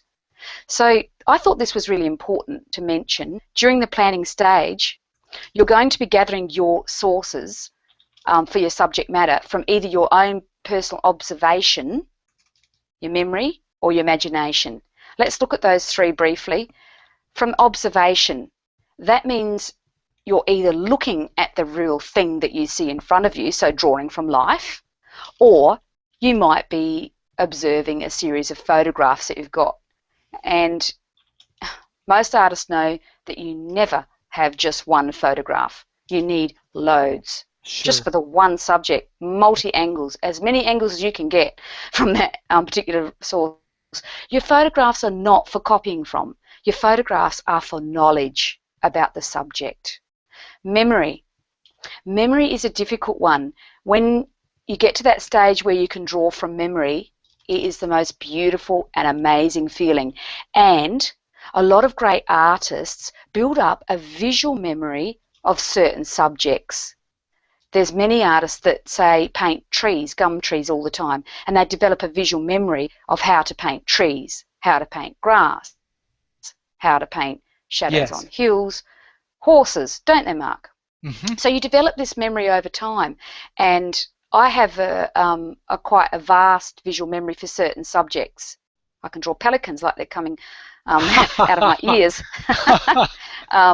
Just certain things like that. There's a whole list of things that I can draw from memory. And that is so important. You develop that memory by researching and studying that subject. It's like anything. The first time you draw something new, it's really quite stressful. It's quite difficult because you have to really concentrate. You've got to really look at it. You've got to really investigate it. You've got to count. How many petals has that flower got? What angle are those little veins? But at the same time, it's also really beautiful because you're suddenly seeing that object like you've never seen it before. So it's this kind of tug and pull between looking, really, really looking at that object and then having to record what you see. And that's where that little tiny moment in time turns stressful for some people. I know it does for me when I'm drawing something brand new that I've never ever drawn before. There's that kind of stressful moment. between analysing it, enjoying it, looking at it, thinking it's truly beautiful, and then recording it for the first time, because I'm investigating it. I'm building brain pathways for that particular object. Can you relate to that at all, Mark? Absolutely, I can. I think it's so important. It's the difference between, and writers Yeah. do it too. Writers do it too. When they get into a situation of writer's block, it's time to get out of the house and do the research, do the personal investigation for detail. And so memory is based upon your observation, what you've seen or what you've experienced, and what you've drawn as well. So for the best visual memory, when you for your art, it's good to draw it and investigate it. Really, pull it apart if you have to, and really look at it from every angle. And also another point on memory, there are a certain population of people that have got photographic memory, but please don't expect yourself to have photographic memory and to be able to sit down and draw a dog from your imagination, a horse from your imagination. No I way. have people that come out, I have people that come out at the end of the course and they say to me, oh, but I still can't draw a horse from my memory. And I say to them, well, have you studied to draw the horse, that exact horse? Okay, go back. Use your construction drawing method. Use your 3 different shading methods. Study horses until you know how to draw a horse inside out, and then you'll be able to draw horses from your memory. What high expectations we have of ourselves, don't we? Isn't that the truth? We have an artist in our group, Cindy, who, before she draws or paints anything, she's a wonderful painter. Her name is Teresa Bear. She's done some lessons for us, and she will draw 10 versions of a thing from Google Images, and she won't start, and then she'll stop, and then she'll try to draw it from memory after doing the 10 different versions of a thing, and that's the image she used. So she's not copying those images, but she's just that's exactly how I work. Yeah. That's exactly how I work idea. with that hard edge style. I go away, I draw it realistically. From memory. You're spot on. She's doing great. Cool. So that's why we say the 3 main sources where we derive subject matter for art from are either your observation, so what you see in front of you, or from your memory, and then there's from imagination. Now, to me, in my mind, imagination can often spill over from your memory, things that you've seen or heard or known. Of course, yes. And imagination just expands upon that and puts together and brings together various memories and thoughts, and it comes from everywhere. Comes from everywhere, yeah. Yeah. So when you're working... Nancy, excuse me, Nancy has such a good comment here. Nancy says the analyzing part is essential, as children will notice when you get things wrong, like trees with the wrong branching patterns. Yeah. Yes. So Absolutely. True. So true. So true. And then we'll look at the 3 major elements that form the basis of the planning stage. We're going to look at the format, positive shapes and negative spaces. I'll talk about that more in detail in a minute. And then we'll see, I'm going to only go briefly through the 10 principles of composition that I present. Okay. And I want everybody to go through that themselves with the PDF, because that's too long for this particular meeting tonight. And then there's 4 composition structures. So what I've got here is I've got a list of things that we are dealing with during the planning stage when we're composing our original artwork in this second stage. So I'm going to move on now. The first thing we're going to look at is the 3 major elements that form the basis of the planning stage. This is huge. I've just drawn a simple daisy here to explain what I'm talking about here. So during the planning stage, what we're doing first and foremost is we're trying to put elements or arrange the elements within the format, which is the shape of your canvas or your page, so that they look pleasing and they look comfortable and they look lovely on the page, so that people are intrigued and so that they want to look for longer. We also want that those positive and negative spaces and shapes to be balanced and harmonious. It's a big thing to get right. It's huge.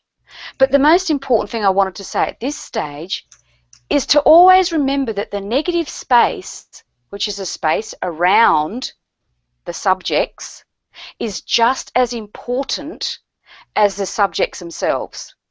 So many people forget about the negative spaces. They draw all these positive shapes and then just fill in the background or the negative space. But every single part of your composition is a part, or every single part of the picture, the image, is a part of the composition. Mm-hmm. So here we have the negative space in the blue and the orange and the positive shape as the orange, but bear in mind that this little area in here is a positive space at the same time as being a negative space. So every single shape and space has to be considered. So that forms the base of the planning stage. We're trying to balance all these things. And that's okay when you've got just the one element, isn't it? Like one positive shape. But imagine when you're dealing with loads. So let's move into that. Let's move into that. That is so exciting. I love composition art. It has to be one of my most favourite areas of art. You know me, though, I'm passionate about perspective as well. I'm a bit nuts. But it's a quest for order. Yes. For you. It is. But at the same time, I also work extremely intuitively. Yes. So I actually, when I'm teaching this composition and this three-stage process, you have to understand that this is only just for the very beginning when you're learning it. You definitely let all this go afterwards and you work intuitively. So it's the same old story of learning the rules and then setting them aside, isn't it? Mm-hmm. You've got to work first and foremost intuitively. In fact, before I embark on this discussion about composition, I really need to clarify that I believe composition, you've learnt it really well and you're good at it with a logical sort of process, then it's time to set it aside and begin your artwork intuitively and then call upon composition to heal your artwork, to fix it if you see any errors or if you feel uncomfortable. So it's quite a reverse, isn't it? It's like you study it and you learn it sequentially like this, but then when you go to create your original art, you create it with your first and foremost intuition, your emotion. You start out sketching just from your heart. You just want to get that picture out there. You start sketching it, but then you look at your original sketches, your early sketches in your planning stage, and you think something's not quite working. Then you go to your 10 rules of composition that I'm going to present to you shortly, to see where you can fix it, where you can improve it. So composition rules are there to help us refine our very first intuitive image that we create once we've studied art and once we've studied composition. It's so funny, Cindy. I teach exactly this. I teach exactly the same thing. It's the RX. It's the RX for. It's not where you start. It's the RX for fixing the problems and understanding the problems, why they're problems. Very good. Yeah. Yeah, that's it. I know we overlap in so many areas, but it's good to hear it from multiple sources, isn't it? Mm-hmm. It sure is. Yeah. So, I was just reading. Move on to the next page now. Oh, I'm so excited. Here's the 10 rules, the 10 principles of composition to consider for balance and harmony. Now, there is the golden mean, and I don't go into that in my course, the golden mean. You can find the golden mean anywhere on the internet just by typing in golden mean. So I'm not talking about the golden mean here. I'm talking about these other 10 rules or principles of composition. Now, you know what I've found, Mark? These, for me, are the basic 10 rules of composition. And they're probably things that you teach as well. I'm sure they are in your course. But I'm just going through them in a nice sequential order for everybody. Like I said, I won't go into detail tonight because it's getting late. And I don't want to take everybody's time up, you know, but I will just brief on them, okay? So very good. With these, yeah, and I've got them in PDF. Order. Okay. Yeah, they're all in the PDF. It's whatever you see here. So the 10 principles of composition are only 10. There's so many, but these 10 have held me strong for the last 23 years of composition. I've just worked and worked with these, and I just love them. So first of all, the first thing you need to consider when you're designing a piece of artwork is your format. Your format is the shape of your canvas. It's not the size of it, although you can consider the size too at this stage. It's important, but it's the shape. You start thinking to yourself, because you've already done your very rough idea, but I'm talking about now moving into the planning stage. We're in the planning stage, remember, right now, and we're beginning to put those ideas together properly and correctly so that they look balanced and harmonious and so that you can be happy with it. So the first thing you do is you choose your format. Some people don't do this, and that's okay, but the only problem there, if you don't choose that format to start with, you cannot have any idea of what your negative space is doing. And remember, our goal is try to balance that negative space with your positive shapes. So when we consider our format, this is where our mood comes into it, right from the start. When we're choosing the format, we're thinking, what kind of feeling do I want to this artwork? What kind of mood is it?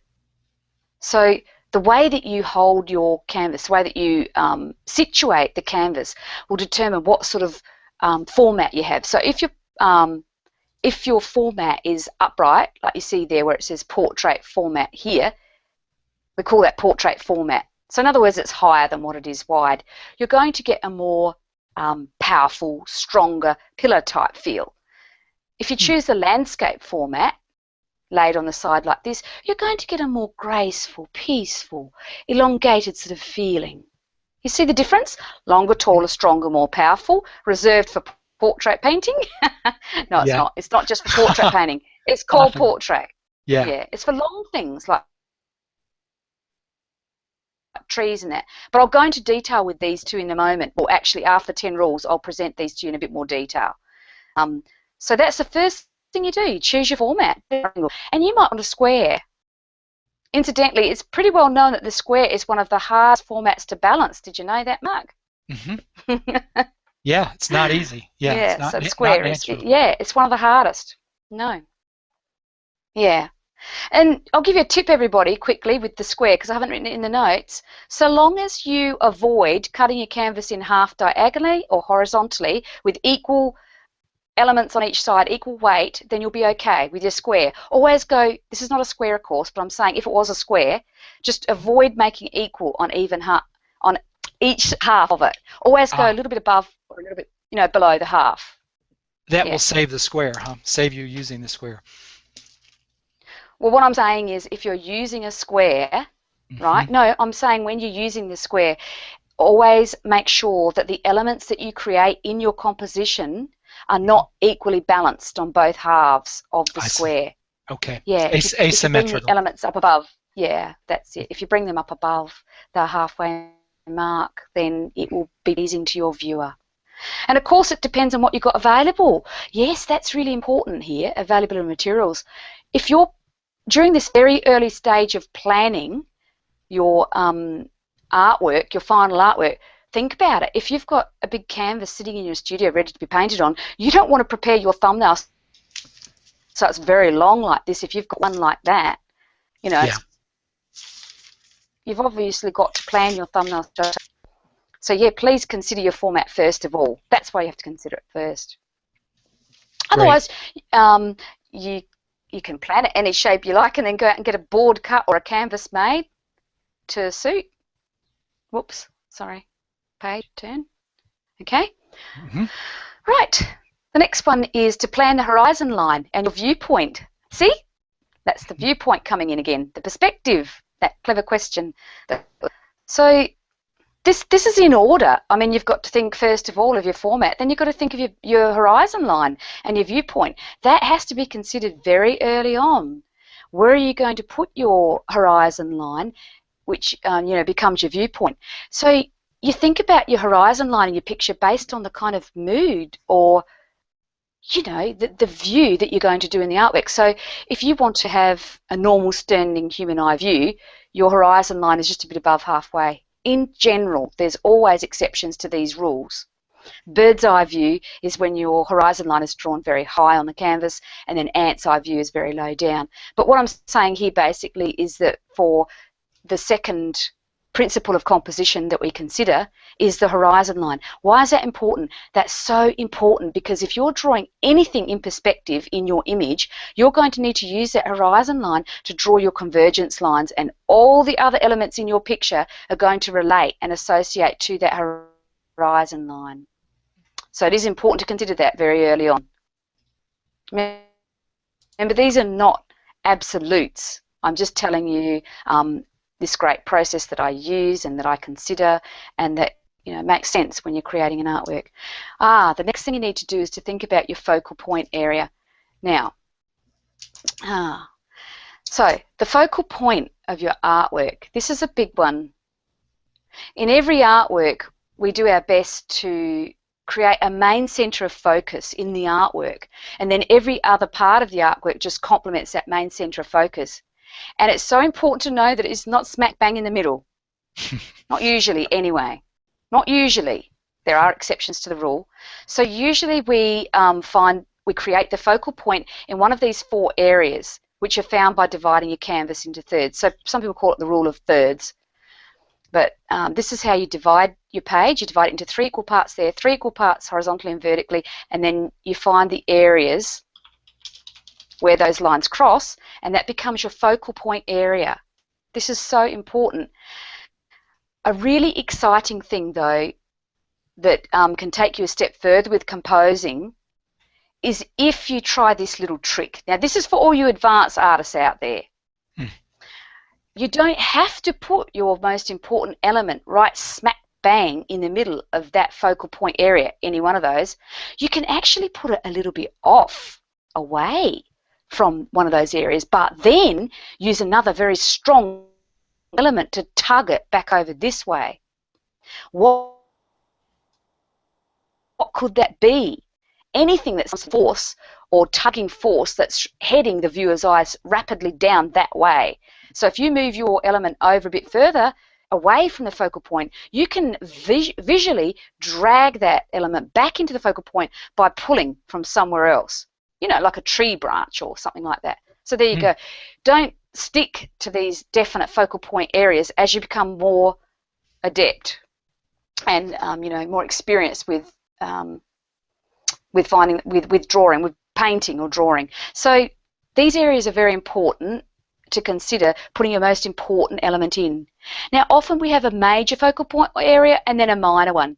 And if you're going to be doing that, it's good to put your minor one on the opposite side of the image, and often an opposite corner too, an opposite. And when it's a minor focal point, make sure that it is minor and it doesn't compete. A minor focal point, for example, could be this is the little boy with a ball. No, this is a little boy with a dog, for example, and this is his head. We usually put the head of a person in a focal point area, and the eyes of animals and things like that in a focal point area. Whatever you want to be your most important thing is in the focal point area. And then your, what did I say it was? I've forgotten now. I've got a blank. Your less important focal point area anyway. I'm tired, so I can't think straight. But anyway, the less important focal point area is could be a ball, for example. So it's still important, but it's not as important as this. Now, this is really interesting information as well. To really attention area, you can reserve that area for your lightest lights, your darkest darks, your most detail, contrasting colours, things like that. It's very, very important, though, to have a focal point area. Otherwise, your viewer will get lost in your picture and grow bored. And the minute that your viewer is not interested in your picture, then you've lost them. They wander off and look at someone else's. The next thing that we're looking at is planning the direction in line and shape. I love this one.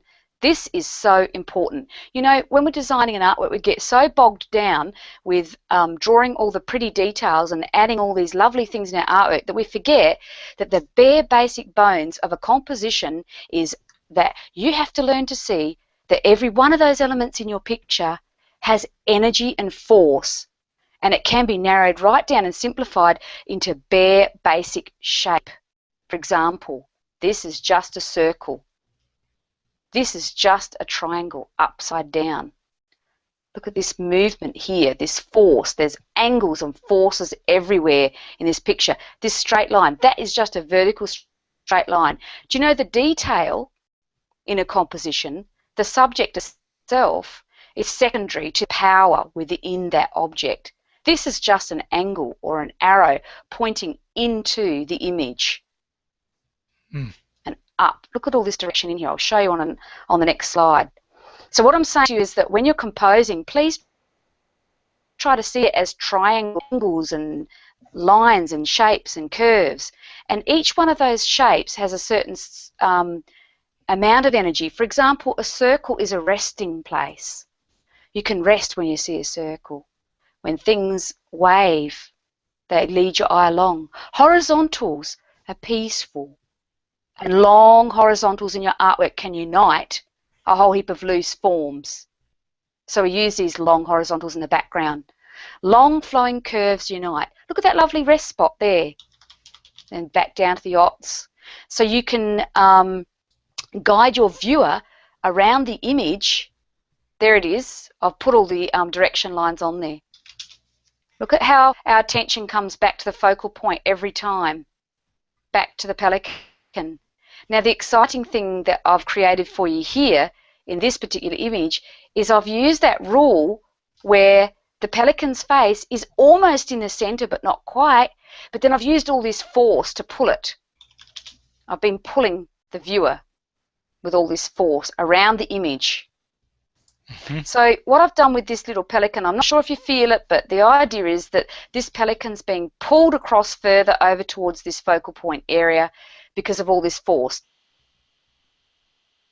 The curves in the background, they're all curving that way. This strong force here brings them here, every corner here, just pulling and pulling the viewer over here to bring the view in. With this particular composition, guide the viewer's eye around the image to arrive at the focal point and then continue on, often in a clockwise direction, and then the viewer can wander off again. We have a primary viewing path. So your primary viewing path is the view path that you first of all see when you look at an artwork, and it's very quick.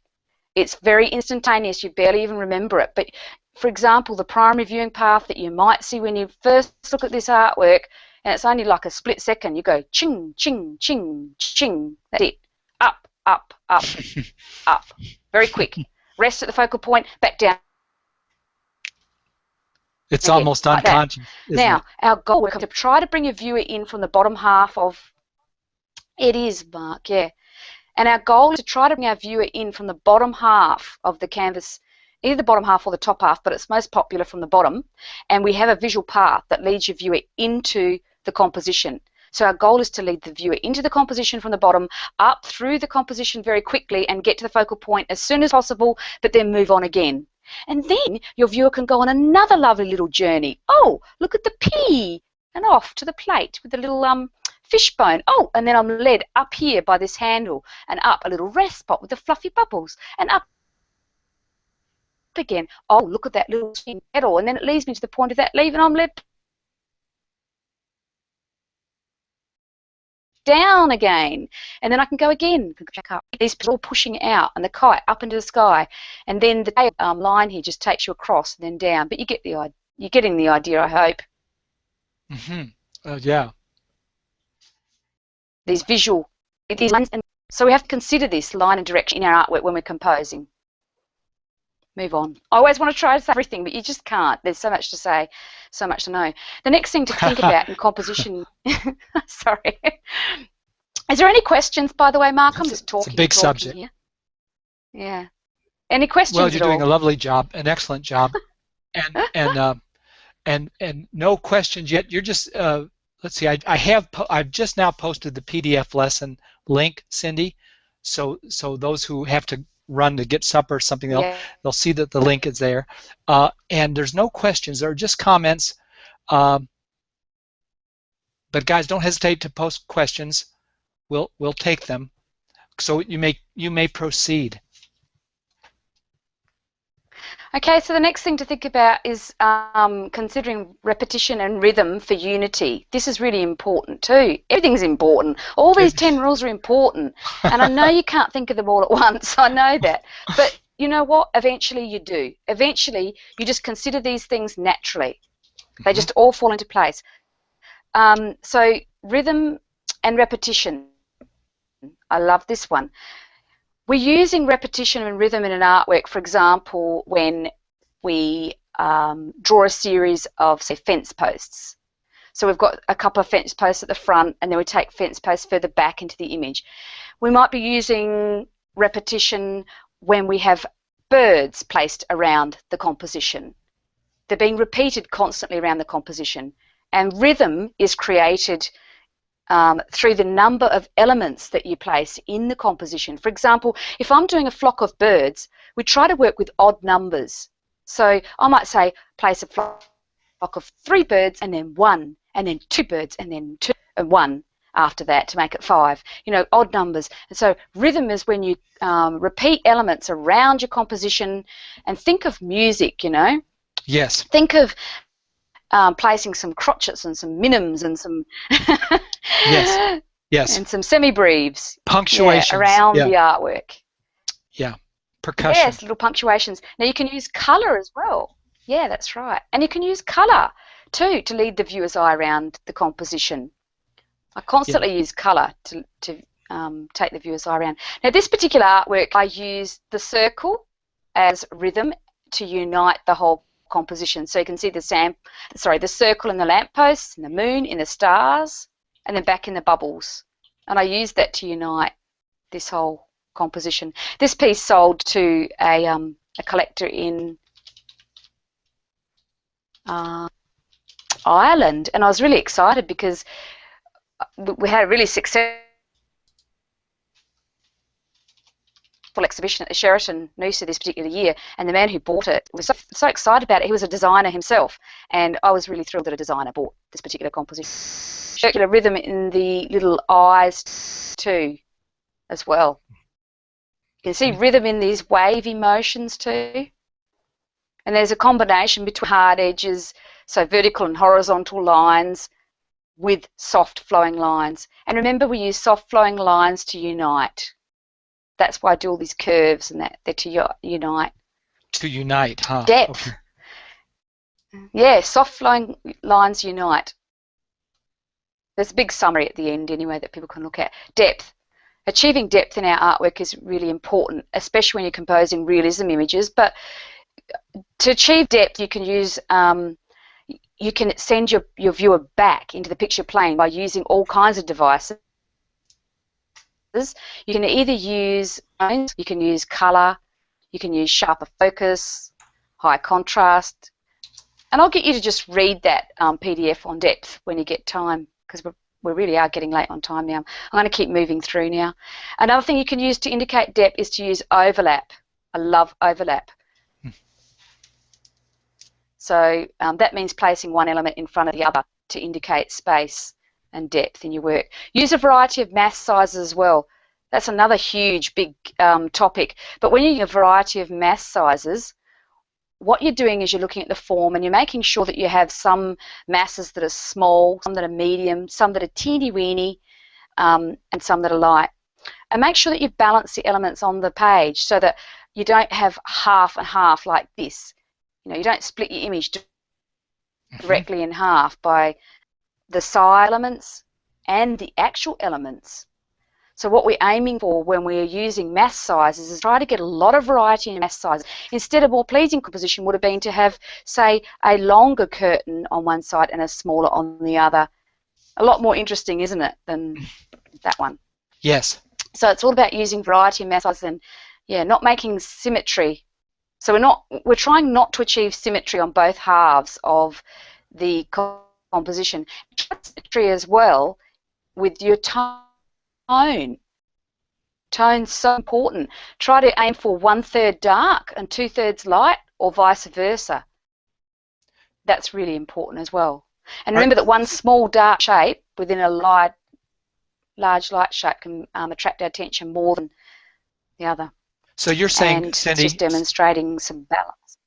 Cindy, so Yeah. you're saying be trying to break the symmetry at every turn, in every one of the different Oops. elements of the design. We're trying to break the symmetry. Is that correct? Am I understanding you right?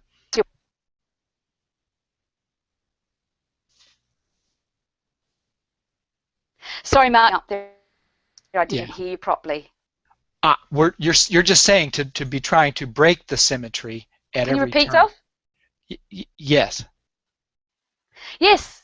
Yes. Yeah.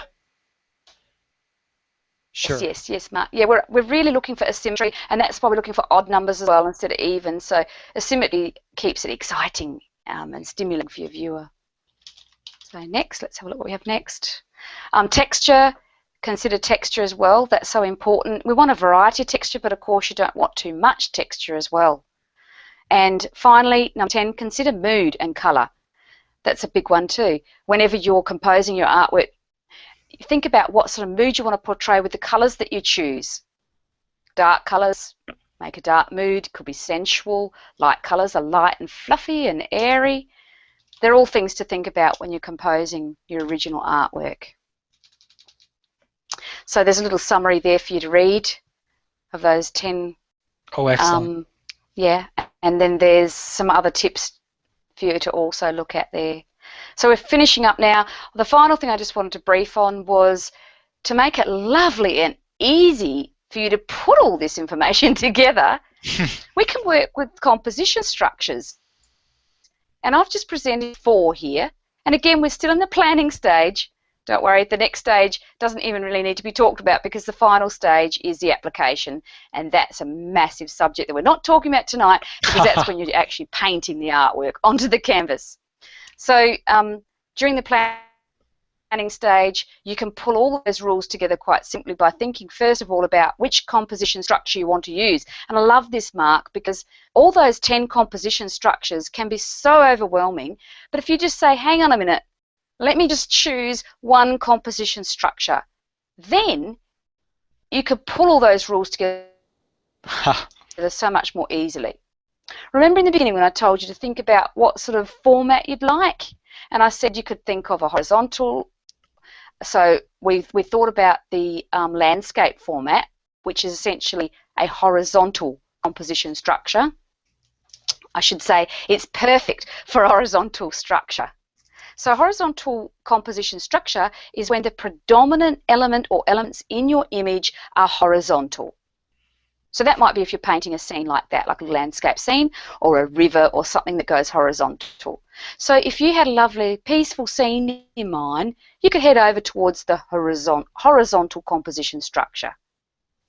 And the next one we're looking at just below there is the vertical composition structure. So for a vertical structure, you would use a portrait positioned format.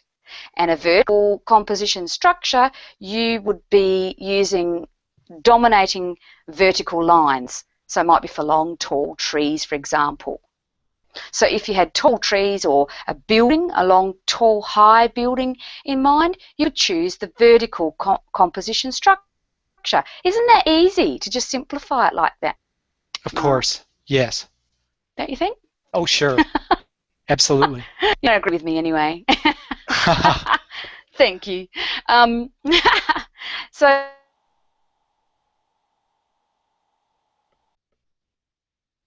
now we're on to the foreground frame, and I use the foreground frame composition. Now the reason why I use it so much is because I'm hearing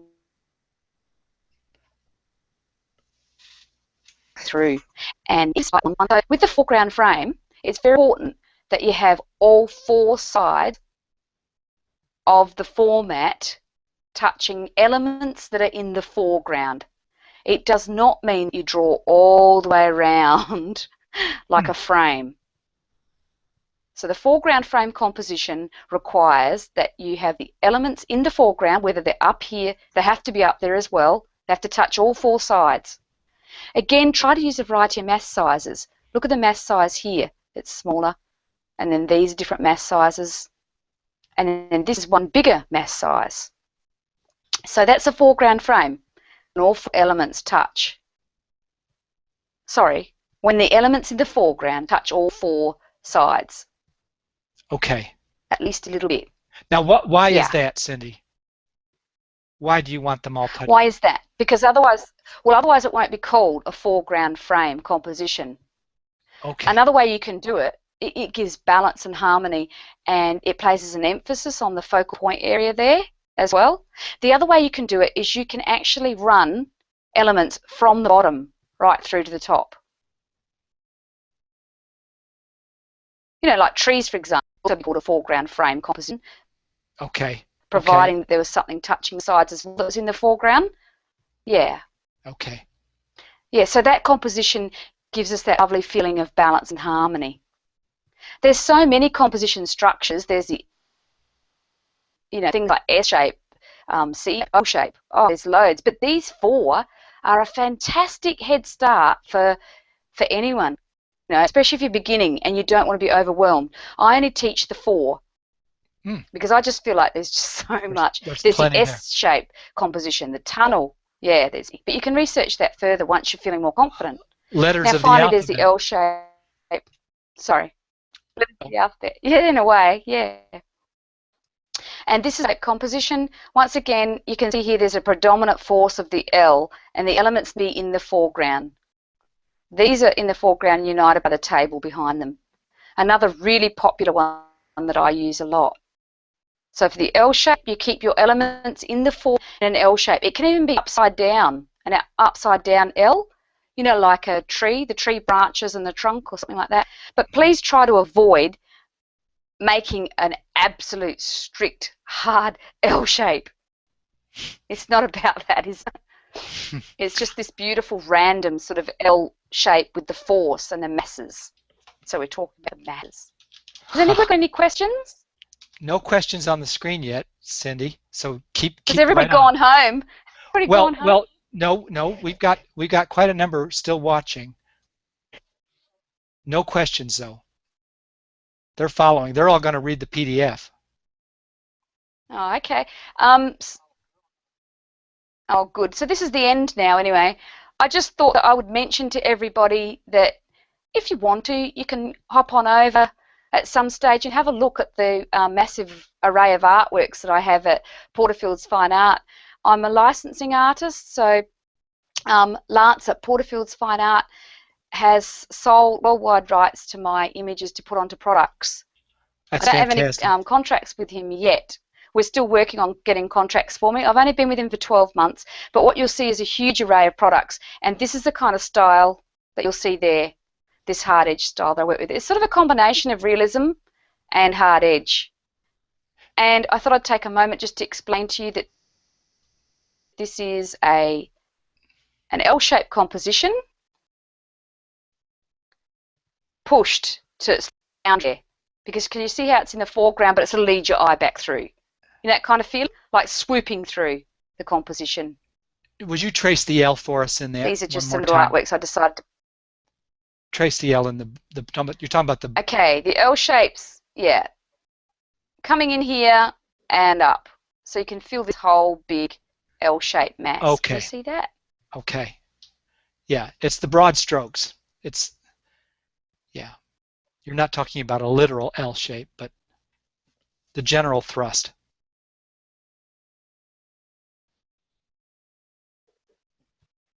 Feeling of the masses, yeah. No. Sorry, okay. I didn't hear them.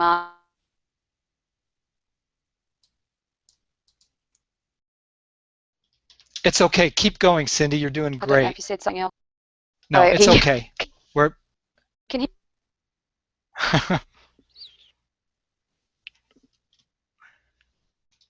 Yes, we can hear. Frame example. Yeah. And frame example. Oh, that's so funny. Okay, this is a foreground frame. See how all of these elements in the foreground, they're touching four sides of the composition. So touching here, we're touching here, touching along the top, and all of those elements are in the foreground. Do you get that feeling of peering through when you're looking at that foreground frame composition? Yes. Here's another L shape. Now, The L shape, Definitely. yeah, and the L shape can be a little bit more subtle, but you get that feeling of the L. And this one almost feels as though it's a foreground frame, and you could even say it's a foreground frame, but there is more of a force of the L. Yeah. And it doesn't matter if you overlap with these rules, so long as it works, the composition works. Here's a focal point area. Notice how I've led the viewer in from the bottom, in, still pushing the viewer forward with this force here to the book. The book's pointing down, and then our viewer's coming across. It's this force of coming down and out. And then on your next round, you'll probably go to the jug here. If you stop and sort of have that feeling, you can just see how it's being led. And Yes. again, these soft flowing curves unite. And These forces are all shoving the view down. These are such beautiful paintings, Cindy. They're gorgeous. Thanks, Mark. Thank you very much. These are actually all created in Adobe Illustrator. No way. Adobe Illustrator. We just finished our Adobe Illustrator class with Wendy Tuesday night.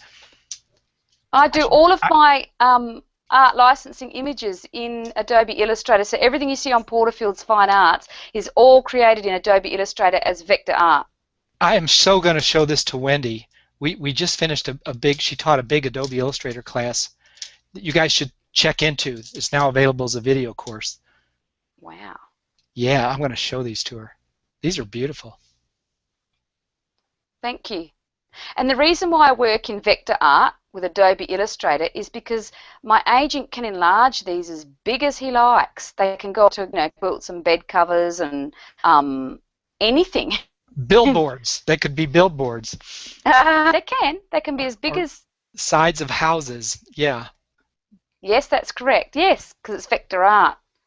Mm-hmm. That's it, Mark. That's the end of my workshop. Gee, I'm glad everyone was patient. That was very long, but I didn't actually know what to leave out. It was very wonderful. It was so excellent, Cindy. And one of the things I loved about it is you and I do overlap so much in our teaching style, teaching content. But you really take composition to the next level. So, guys, I think in the recording, the audio and the visual will be much more synced up. You'll be able to see your cursor, and she'll be right on point what she's talking about. And in the meantime, the PDF is up there in the description box, her lesson PDF for you to download. The first link in the description box is to Cindy's website, where she talks about her online courses and online offerings. So I encourage you to check those out. This video will stay up here on this unlisted YouTube page for you, and I'll send a follow-up link. Cindy, this has been fantastic. Guys, this is the time to ask her any more of your live questions while we've got her here. It's probably close to midnight where she is now. You're getting comments, Cindy. Excellent presentation. Gerald says sometimes when I look at there were a lot of men in this workshop watching. Gerald saying sometimes when I look at paintings, I get confused with the amount of detail and the many things in the picture. Is there a way in the composition to stay clean and simple? Great question. Yes. Great question. Yes, you've just got to eliminate detail. Eliminate. It's all about making the choices of what to eliminate, and don't try to put everything there.